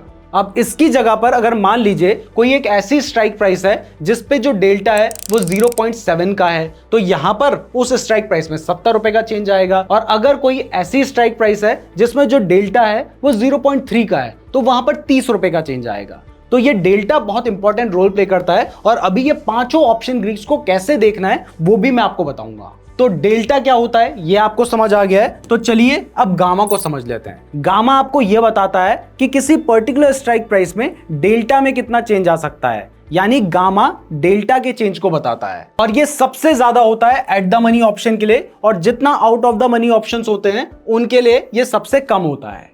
इसके बाद अगर वेगा की बात करें तो वेगा हमें बताता है कि ऑप्शन की प्राइस में कितना चेंज आएगा अगर 1% इंप्लाइड वॉलेटिलिटी बढ़ जाती है, यानी मार्केट में जो वॉलेटिलिटी है, यानी प्राइस में जो उतार चढ़ाव आता है, वो अगर बढ़ने लगता है तब ऑप्शन की प्राइस में कितना बदलाव आएगा। तो अगर मान लो कि वेगा 10 रुपीज पर लॉट है, तो अगर मान लो कि इंप्लाइड वॉलेटिलिटी 1% बढ़ जाती है तो उसके पूरे एक लॉट में 10 रुपए बढ़ जाएंगे। नेक्स्ट ऑप्शन ग्रीक है थीटा।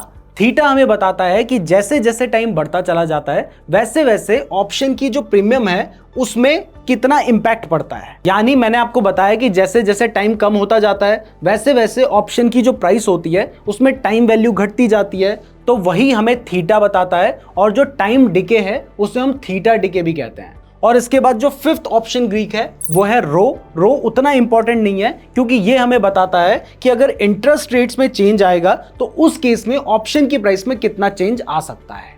तो ये 5 ऑप्शन ग्रीक होते हैं। चलिए इन्हें मैं आपको प्रैक्टिकली भी दिखाता हूं।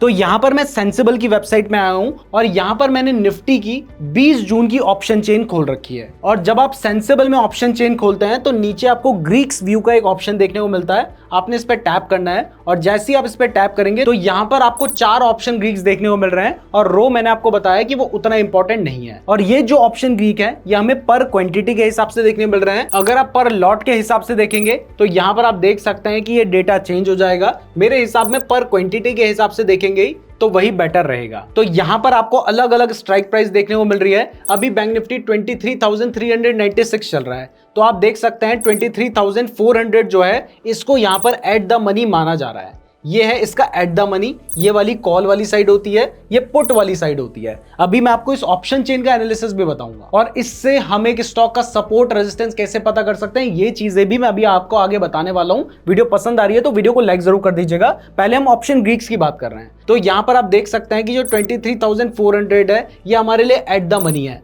और यहाँ पर डेल्टा कितना है, वो है 0.49। यानी इस केस में अगर बैंक निफ्टी 100 पॉइंट बढ़ जाता है तो इसका जो ऑप्शन होगा उसकी प्राइस में 49 रुपीज का चेंज आएगा। मतलब इसकी प्राइस अभी 132 रुपीज चल रही है तो इसके ऊपर 49 रुपीज बढ़ जाएंगे। इसके अलावा आपको दिखाई दे रहा है कि यहाँ पर वेगा 13 है और ये पर लॉट के हिसाब से नहीं, पर क्वांटिटी के हिसाब से है। पर लॉट के हिसाब से देखना होगा तो यहां पर आप देख सकते हैं कि एक लॉट के हिसाब से 323 रुपए है वेगा। तो हम पर क्वांटिटी के हिसाब से देखें तो अगर मार्केट में जो वॉलेटिलिटी है वो 1% बढ़ जाती है तो ये जो 132 रुपीज वाला ऑप्शन है इसकी प्राइस भी 13 रुपए बढ़ जाएगी। इसके साथ साथ आपको थीटा भी दिखाई दे रहा है। थीटा हमें बताता है कि कैसे टाइम के घटने के साथ साथ एक ऑप्शन की प्राइस घटती है। तो अगर मान लीजिए कल मार्केट ओपन होता है और क्लोज भी इसी रेंज पर जाकर होता है, यानी कोई भी चेंज नहीं आता, लेकिन उसके बावजूद जो ऑप्शन की प्राइस है 132 रुपीज की, उसमें 10 रुपए घट जाएंगे क्योंकि -10 का थीटा है यहाँ। तो ये तो हम कॉल वाली साइड पे देख रहे थे।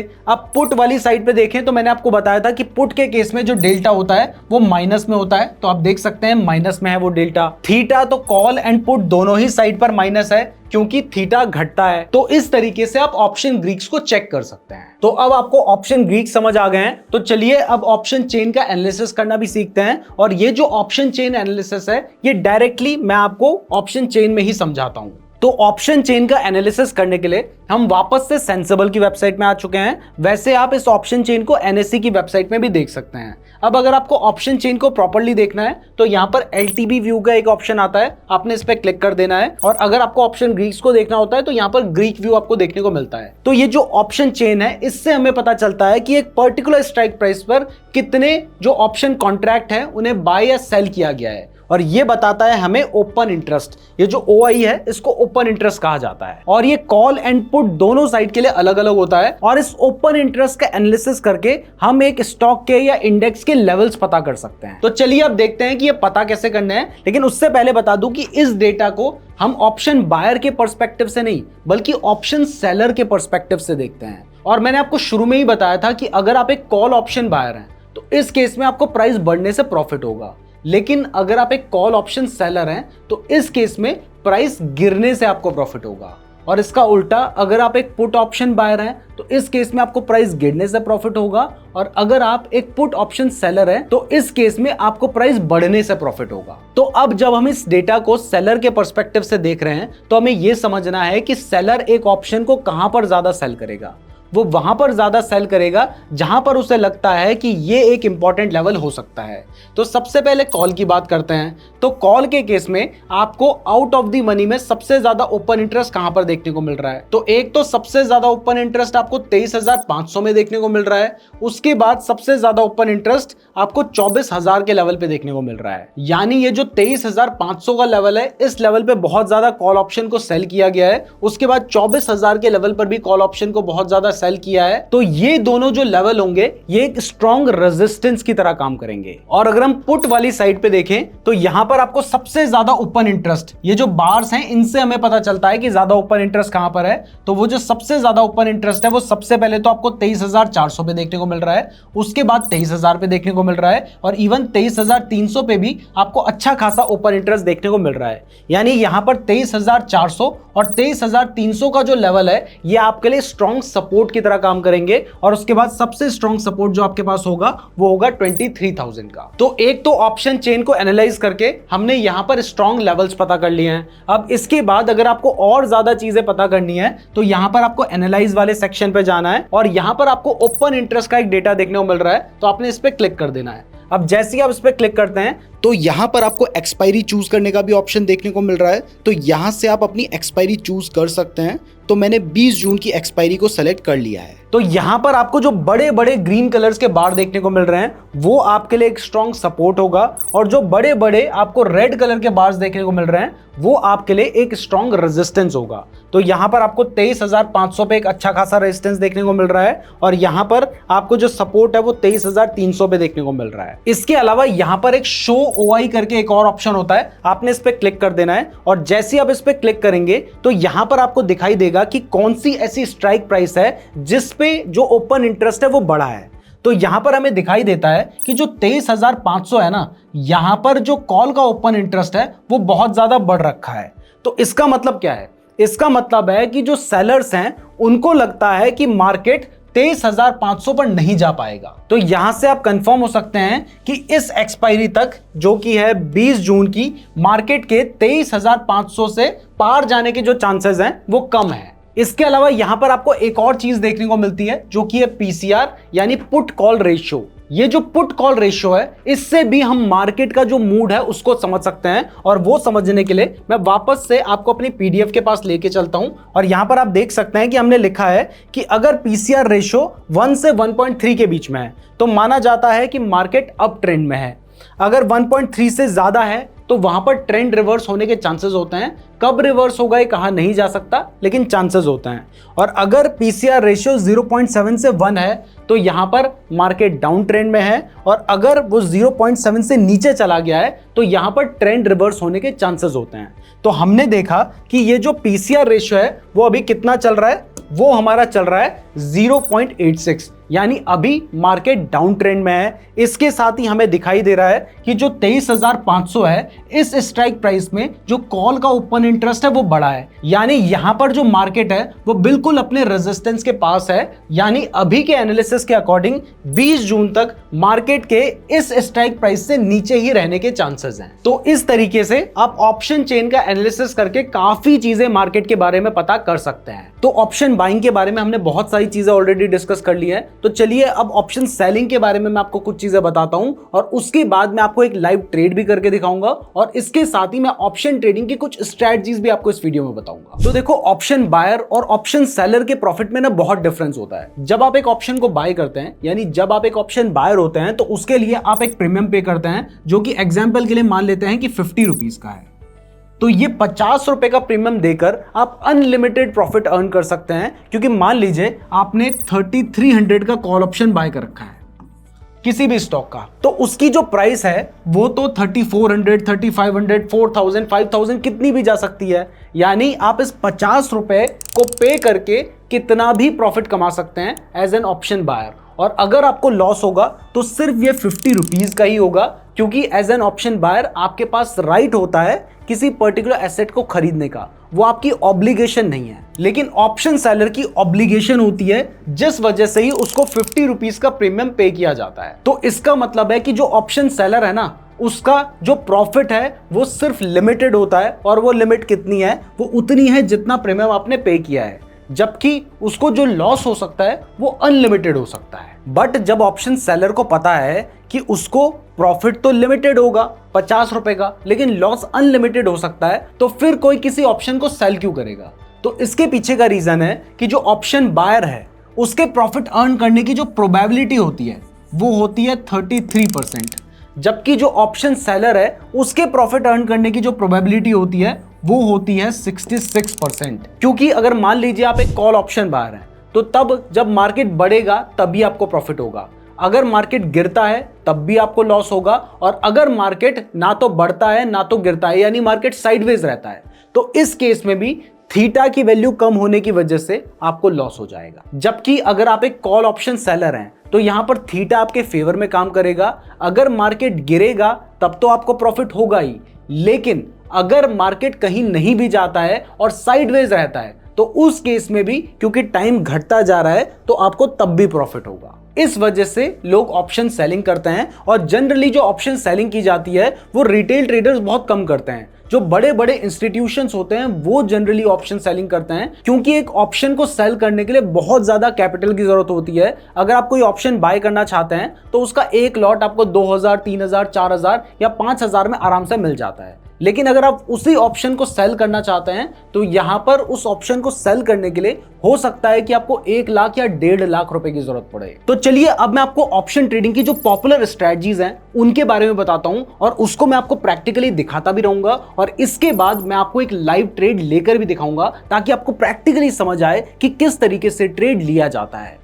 तो सबसे पहली और सबसे कॉमन जो स्ट्रेटजी होती है वो होती है लॉन्ग कॉल। इस स्ट्रेटजी में आप एक कॉल ऑप्शन को बाय करते हैं, उस स्ट्राइक प्राइस में जो स्ट्राइक प्राइस आपको लगता है कि स्पॉट प्राइस से एक्सपायरी के दिन पर कम रहेगी।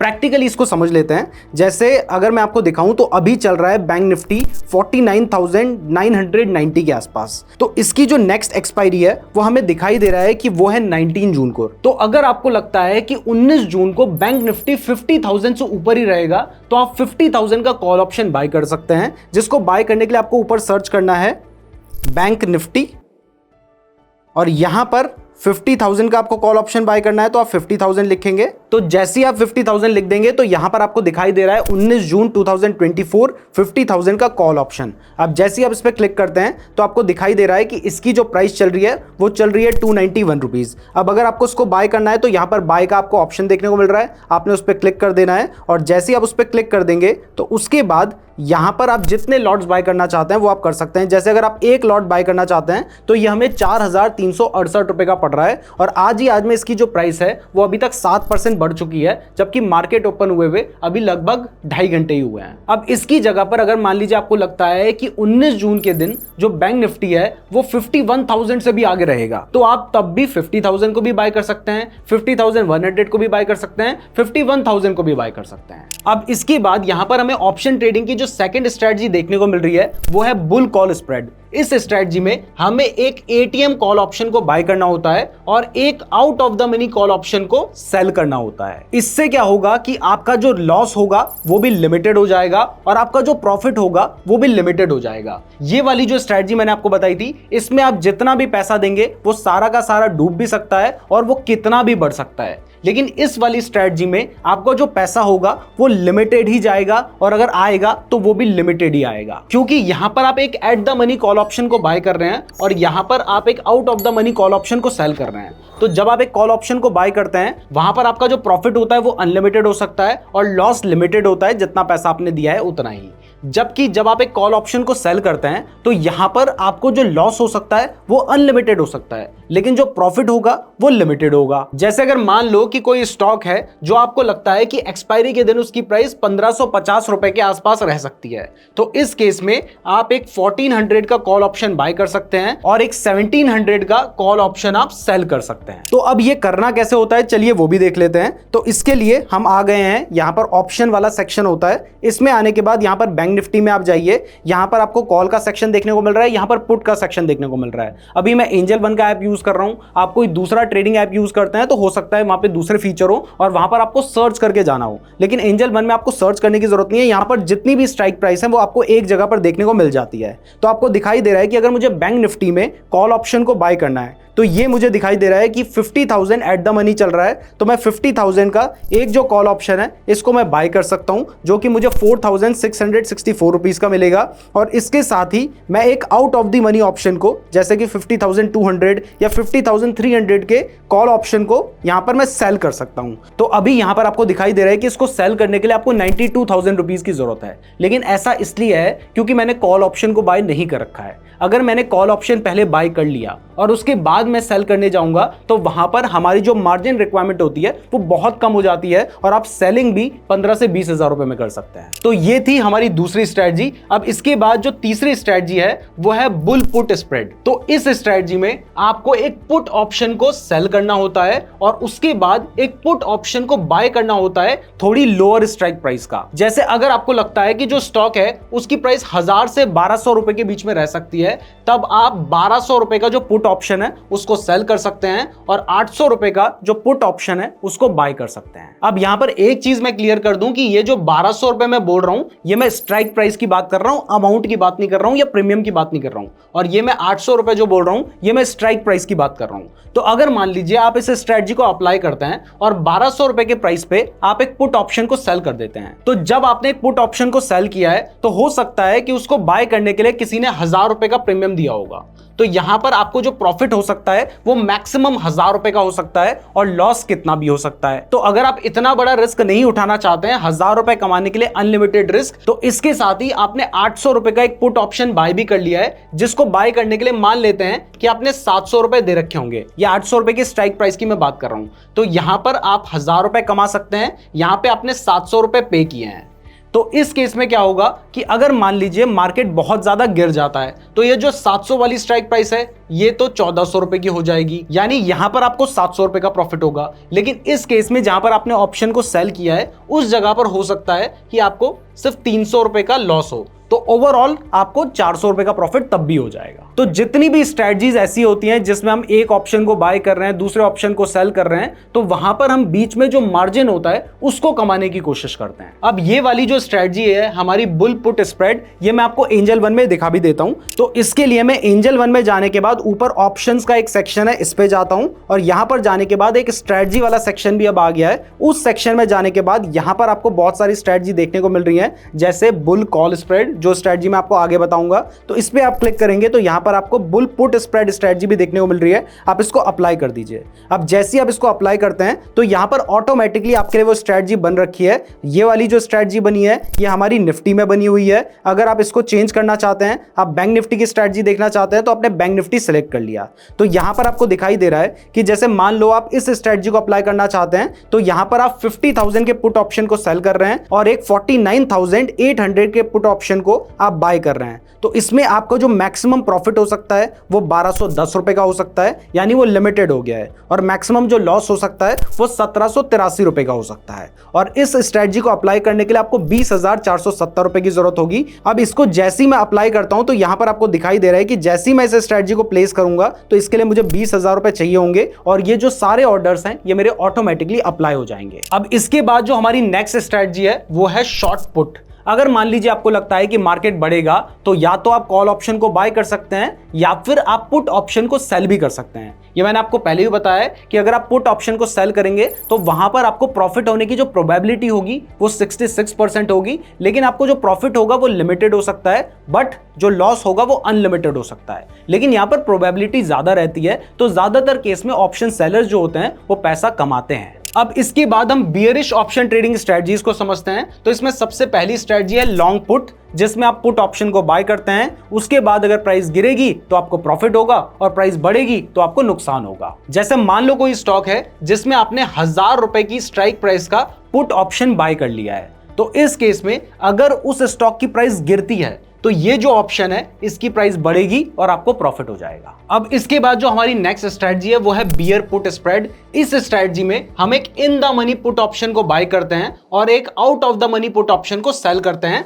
थोड़ी नीचे की स्ट्राइक प्राइस का। इस स्ट्रेटजी को डायरेक्टली मैं आपको अपने डीमैट अकाउंट में ही समझाता हूं। तो यहां पर आप देख सकते हैं कि एंजल वन में ऊपर ऑप्शंस का सेक्शन है और यहां पर आपको बियरिश वाला भी एक सेक्शन देखने को मिल रहा है। आपने उस पर क्लिक कर देना है। अब जैसे आप उस पर क्लिक करते हैं तो यहां पर आपकी बियर पुट स्प्रेड स्ट्रेटजी आपको दिखाई दे रही है। आप चाहें तो यहां से चेंज भी कर सकते हैं अपनी स्ट्रेटजी को। तो यहां पर जो बियर पुट स्प्रेड स्ट्रेटजी है इसमें आप देख सकते हैं कि मैंने बैंक निफ्टी ऊपर सेलेक्ट कर रखा है, तो मुझे बैंक निफ्टी पे दिखाई दे रही है। अगर आप निफ्टी में सेलेक्ट करना चाहते हैं तो आप निफ्टी भी कर सकते हैं। जैसे अगर मैं निफ्टी में इस स्ट्रेटजी को अप्लाई करना चाहता हूं तो यहां पर आपको दिखाई दे रहा है कि इस स्ट्रेटजी में मैं 23,450 जो कि अभी एट द मनी चल रहा है उसके पुट ऑप्शन को बाय करूंगा और 23,350 जो कि out of the money put option है उसको मैं सेल करूंगा। अगर इस स्ट्रेटजी को मैं फॉलो करता हूं तो यहां पर जो मैक्सिमम प्रॉफिट एक लॉट में मुझे हो सकता है वो है 1500 रुपीज के आसपास और जो मैक्सिमम लॉस हो सकता है वो है 1000 रुपीज के आसपास। और इसके साथ ही यहां पर मुझे प्रॉफिट होने की जो प्रोबेबिलिटी है वो भी दिखाई जा रही है, वो है 42%। और इस स्ट्रेटजी को अप्लाई करने के लिए आपको लगभग 15,000 रुपए की जरूरत होगी। अब इसके बाद जो हमारी नेक्स्ट स्ट्रेटजी है वो है बियर कॉल स्प्रेड। इस स्ट्रेटजी में हमें एक कॉल ऑप्शन को सेल करना होता है और उसके बाद एक out of the money call option को बाय करना होता है। तो ये जो स्ट्रेटजी है इसको भी डायरेक्टली डीमैट अकाउंट में समझते हैं।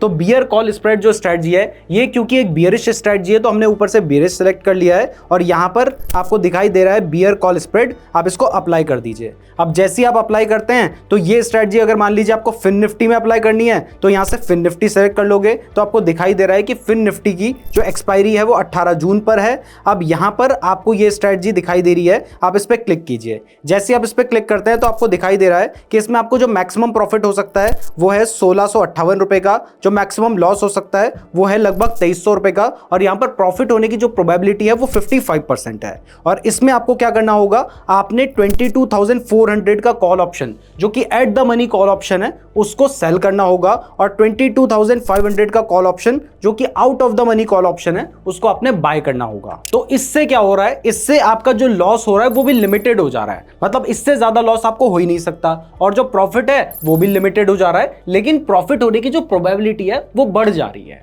अब इसके बाद जो नेक्स्ट स्ट्रेटजी होती है वो है शॉर्ट कॉल। इस स्ट्रेटजी में आप एक कॉल ऑप्शन को सेल कर देते हैं अगर आपको लगता है कि मार्केट गिर सकता है, तो ये आपको ऑलरेडी पता ही है। अब इसके बाद मैं आपको कुछ न्यूट्रल स्ट्रेटजीज भी बताता हूं। सबसे पहले मैंने आपको ये जो स्ट्रेटजीज बताई थी ये बुलिश स्ट्रेटजीज थी, इसके बाद ये जो स्ट्रेटजीज मैंने आपको बताई ये बियरिश स्ट्रेटजीज थी, और अब हम कुछ न्यूट्रल स्ट्रेटजीज को समझते हैं। न्यूट्रल स्ट्रेटजीज को आप तब अप्लाई करते हैं जब आपको लगता है कि जो मार्केट है वो एक रेंज में रहेगा, यानी वो ना तो बहुत ज्यादा गिरेगा ना तो बहुत ज्यादा बढ़ेगा, तो इस केस में हमें न्यूट्रल स्ट्रेटजीज को अप्लाई करना होता है। तो इसमें जो सबसे पहली स्ट्रेटजी है वो है शॉर्ट स्ट्रैडल। तो इस स्ट्रेटजी में आप एक कॉल ऑप्शन और एक पुट ऑप्शन को सेल कर देते हैं सेम स्ट्राइक प्राइस के। इसको भी डायरेक्टली डीमैट अकाउंट में देखें तो यहां पर न्यूट्रल स्ट्रेटजीज का भी एक ऑप्शन देखने को मिल रहा है, आप इस पर क्लिक कर दीजिए और यहां पर आपको शॉर्ट स्ट्रैडल स्ट्रेटजी दिखाई दे रही है। इसके अलावा भी यहां पर आपको बहुत सारी स्ट्रेटजीज देखने को मिल रही हैं, तो अभी हम शॉर्ट स्ट्रैडल को समझ रहे हैं। तो आप देख सकते हैं कि इस स्ट्रेटजी में क्या किया गया है, 22,400 का जो पुट ऑप्शन है उसी को सेल किया गया है, और 22,400 का जो कॉल ऑप्शन है उसको भी सेल किया है, मतलब सेम स्ट्राइक प्राइस के जो कॉल एंड पुट ऑप्शंस हैं उनको सेल कर दिया है। तो इससे हमें जो प्रॉफिट होने की प्रोबेबिलिटी है वो 62% हो गई है, लेकिन यहां पर हमें जो लॉस है वो अनलिमिटेड हो सकता है, और जो प्रॉफिट है वो है 6,250 रुपए का, यानी जो लिमिटेड प्रॉफिट है। लेकिन इस स्ट्रेटजी को अप्लाई करने के लिए आपको 1.3 लाख रुपीस चाहिए। इसके बाद जो हमारी दूसरी स्ट्रेटजी है न्यूट्रल स्ट्रेटजी, वो है शॉर्ट स्ट्रैंगल। इस स्ट्रेटजी में हम क्या करते हैं, हम एक पुट ऑप्शन को सेल करते हैं और उसके बाद एक कॉल ऑप्शन को सेल करते हैं उससे थोड़ा ऊपर की स्ट्राइक प्राइस का। तो इसको भी डायरेक्टली डीमैट अकाउंट में समझ लेते हैं। तो यहां पर आपको शॉर्ट स्ट्रैंगल स्ट्रेटजी दिखाई दे रही है। इसमें आप देख सकते हैं कि आप 22,350 के पुट ऑप्शन को सेल कर रहे हैं और उसके बाद 22,450 के कॉल ऑप्शन को भी सेल कर रहे हैं। तो जैसा मैंने आपको बताया कि यहां पर आप एक पुट ऑप्शन को सेल करते हैं और उससे थोड़ा ऊपर की स्ट्राइक प्राइस के एक कॉल ऑप्शन को भी सेल करते हैं, तो यहां पर वो स्ट्रेटजी ऑलरेडी अप्लाई है। अब अगर इस स्ट्रेटजी को आप अप्लाई करते हैं तो यहां पर आपको प्रॉफिट होने की जो प्रोबेबिलिटी है वो बढ़कर 64% हो गई है, लेकिन आपको जो मैक्सिमम प्रॉफिट हो सकता है वो 4,450 रुपए का हो सकता है, और जो मैक्सिमम लॉस है वो अनलिमिटेड हो सकता है। और इस स्ट्रेटजी को अप्लाई करने के लिए आपको 1,30,000 की जरूरत है, और ये प्रॉफिट आपको तब होगा जब आपको लगता है कि मार्केट एक रेंज में ही रहने वाला है। अब इसके बाद मैं आपको कुछ वो स्ट्रेटजीज बताता हूं जो आप तब अप्लाई करते हैं जब आपको लगता है कि मार्केट में ब्रेकआउट हो सकता है।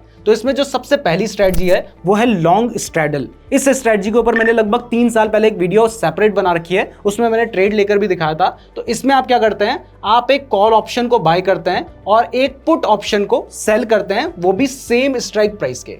तो इससे होता क्या है कि मान लीजिए आपने बैंक निफ्टी का 50,000 का कॉल ऑप्शन सेल भी कर दिया, बाय भी कर दिया, तो अब अगर मार्केट 50,000 से बहुत ज्यादा बढ़ जाता है तो आपको कॉल ऑप्शन में तो अनलिमिटेड प्रॉफिट हो जाएगा, लेकिन जो पुट ऑप्शन है उसमें तो लिमिटेड ही लॉस हो सकता है ना। तो इस केस में आप ओवरऑल प्रॉफिट में आ जाएंगे। या इसका उल्टा, अगर मान लीजिए मार्केट बहुत ज्यादा गिर जाता है तो इस केस में आपको पुट ऑप्शन में तो अनलिमिटेड प्रॉफिट हो जाएगा, लेकिन जो कॉल ऑप्शन है उसमें तो लिमिटेड ही लॉस हो सकता है, तो तब भी आप प्रॉफिट में आ जाएंगे। बस इसमें लॉस कब होगा आपको, जब मार्केट उसी रेंज में रहता है, तो ऐसे में थीटा डिके की वजह से आपको दोनों ऑप्शन में लॉस हो जाएगा। तो अब ये जो स्ट्रेटजी है मैं आपको ये भी हमारे डीमैट अकाउंट में दिखा देता हूं। तो इस स्ट्रेटजी का नाम है लॉन्ग स्ट्रैडल। जैसे आप इस स्ट्रेटजी को यहां पर लगाते हैं तो आपको दिखाई दे रहा है कि इस स्ट्रेटजी में आपको 22,400 के पुट ऑप्शन को बाय करना है और 22,400 के ही कॉल ऑप्शन को भी बाय करना है। तो इस स्ट्रेटजी को अप्लाई अगर आप करेंगे तो इसमें आपको प्रॉफिट होने की जो प्रोबेबिलिटी है वो 39% है,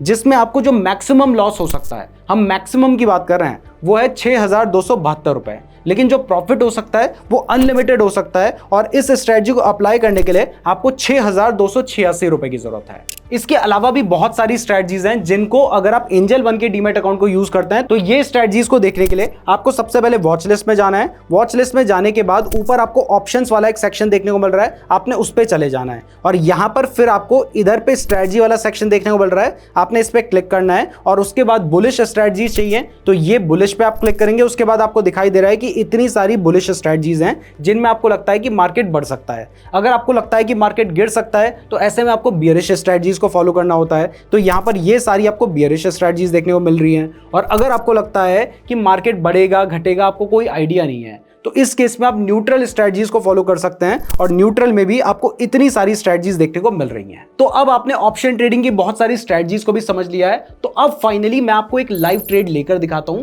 ये जो लाइव ट्रेड मैं आपको लेकर दिखा रहा हूं, ये मैं आपको सिर्फ समझाने के लिए दिखा रहा हूं। यहां पर आपने प्रॉफिट एंड लॉस पे फोकस नहीं करना है, आपने सिर्फ समझने पे फोकस करना है कि किस तरीके से ट्रेड लिया जाता है। तो जैसे एग्जांपल के लिए आपको लगता है कि अभी मार्केट बढ़ने वाला है, तो यहां पर मैंने जो बहुत सारी स्ट्रेटजीज बताई हैं उनको तो आप अप्लाई कर सकते हैं, लेकिन सिंपली आपने मान लो अपने चार्ट में एनालिसिस करके देखा कि और आपको लगा कि यहां पर जो मार्केट है उसके बढ़ने के चांसेस लग रहे हैं, तो इस केस में आप क्या करते हैं, आप कॉल ऑप्शन बाय करते हैं। तो अगर आप बैंक निफ्टी का कॉल ऑप्शन बाय करना चाहते हैं तो आप ऊपर से बैंक निफ्टी जो भी स्ट्राइक प्राइस बाय करना चाहते हैं वो आप देख सकते हैं, निफ्टी का बाय करना चाहते हैं तो वो भी लिख सकते हैं। जैसे अगर मान लीजिए आपको लगता है कि अभी बैंक निफ्टी बढ़ने वाला है तो आप बैंक निफ्टी का एट द मनी बाय करना चाहते हैं, इन द मनी बाय करना चाहते हैं, out of the money by करना चाहते हैं, ये सारे ऑप्शंस आपको देखने को मिल जाते हैं, या फिर आप सर्च करके भी देख सकते हैं। जैसे अगर मुझे लगता है कि जो बैंक निफ्टी है वो 50,000 से ऊपर जाने वाला है तो यहां पर मैं क्या करूंगा, यहां पर मैं लिखूंगा बैंक निफ्टी और उसके बाद मैं 50,000 लिख के सर्च करूंगा। और जैसे ही मैंने 50,000 लिख के सर्च किया है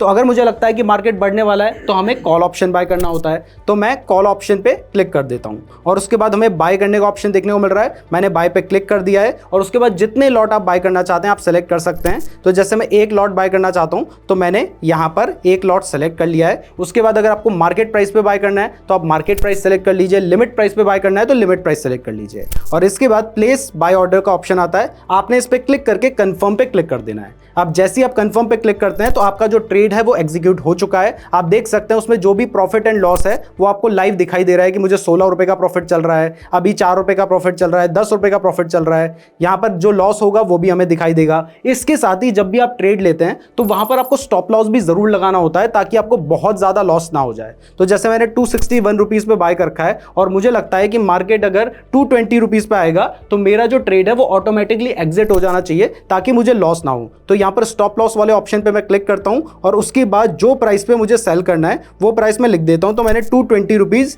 यहां पर प्राइस लिख दी है और इस ऑर्डर को भी मैंने प्लेस कर दिया है। तो अब आपको दिखाई दे रहा है कि मेरा जो स्टॉप लॉस ऑर्डर है वो भी यहां पर लग चुका है जो कि 220 रुपीज का है। अब इसके बाद अगर प्राइस बढ़ने लग जाती है तो जो भी मुझे प्रॉफिट होगा मैं अपनी पोजीशन को एग्जिट करूंगा और मुझे वो प्रॉफिट मिल जाएगा। और अगर प्राइस बहुत तेजी से गिरने लगती है तो जैसे ही प्राइस 220 रुपए के आसपास आएगी मेरा ऑटोमेटिकली स्टॉप लॉस हिट हो जाएगा और मुझे मिनिमम ही लॉस होगा, मतलब मेरा पूरा पैसा नहीं डूबेगा। अभी 54 रुपीज का मुझे प्रॉफिट चल रहा है, 97 रुपीज का प्रॉफिट चल रहा है, 96 रुपीज का, 117 रुपीज का प्रॉफिट हो गया, 104 रुपीज का प्रॉफिट हो गया है। ये ट्रेड मैंने सिर्फ एग्जांपल के लिए ले रखा है, मैंने कोई भी टेक्निकल एनालिसिस नहीं किया है इस ट्रेड को लेने से पहले, तो मुझे लॉस भी हो सकता है प्रॉफिट भी हो सकता है। तो इस तरीके से ट्रेड लिया जाता है। आप देख सकते हैं कि इसमें मुझे अभी 55 रुपीज का प्रॉफिट चल रहा है। तो अगर मुझे लगता है कि मेरे को सफिशिएंट प्रॉफिट हो गया है तो हमने क्या करना होता है, अपने ट्रेड को एग्जिट करना होता है। लेकिन अगर मैं ऐसे ही एग्जिट करने जाऊंगा तो ट्रेड कई बार एग्जिट नहीं हो पाता है क्योंकि हमने यहां पर स्टॉप लॉस का भी ऑर्डर लगा रखा है।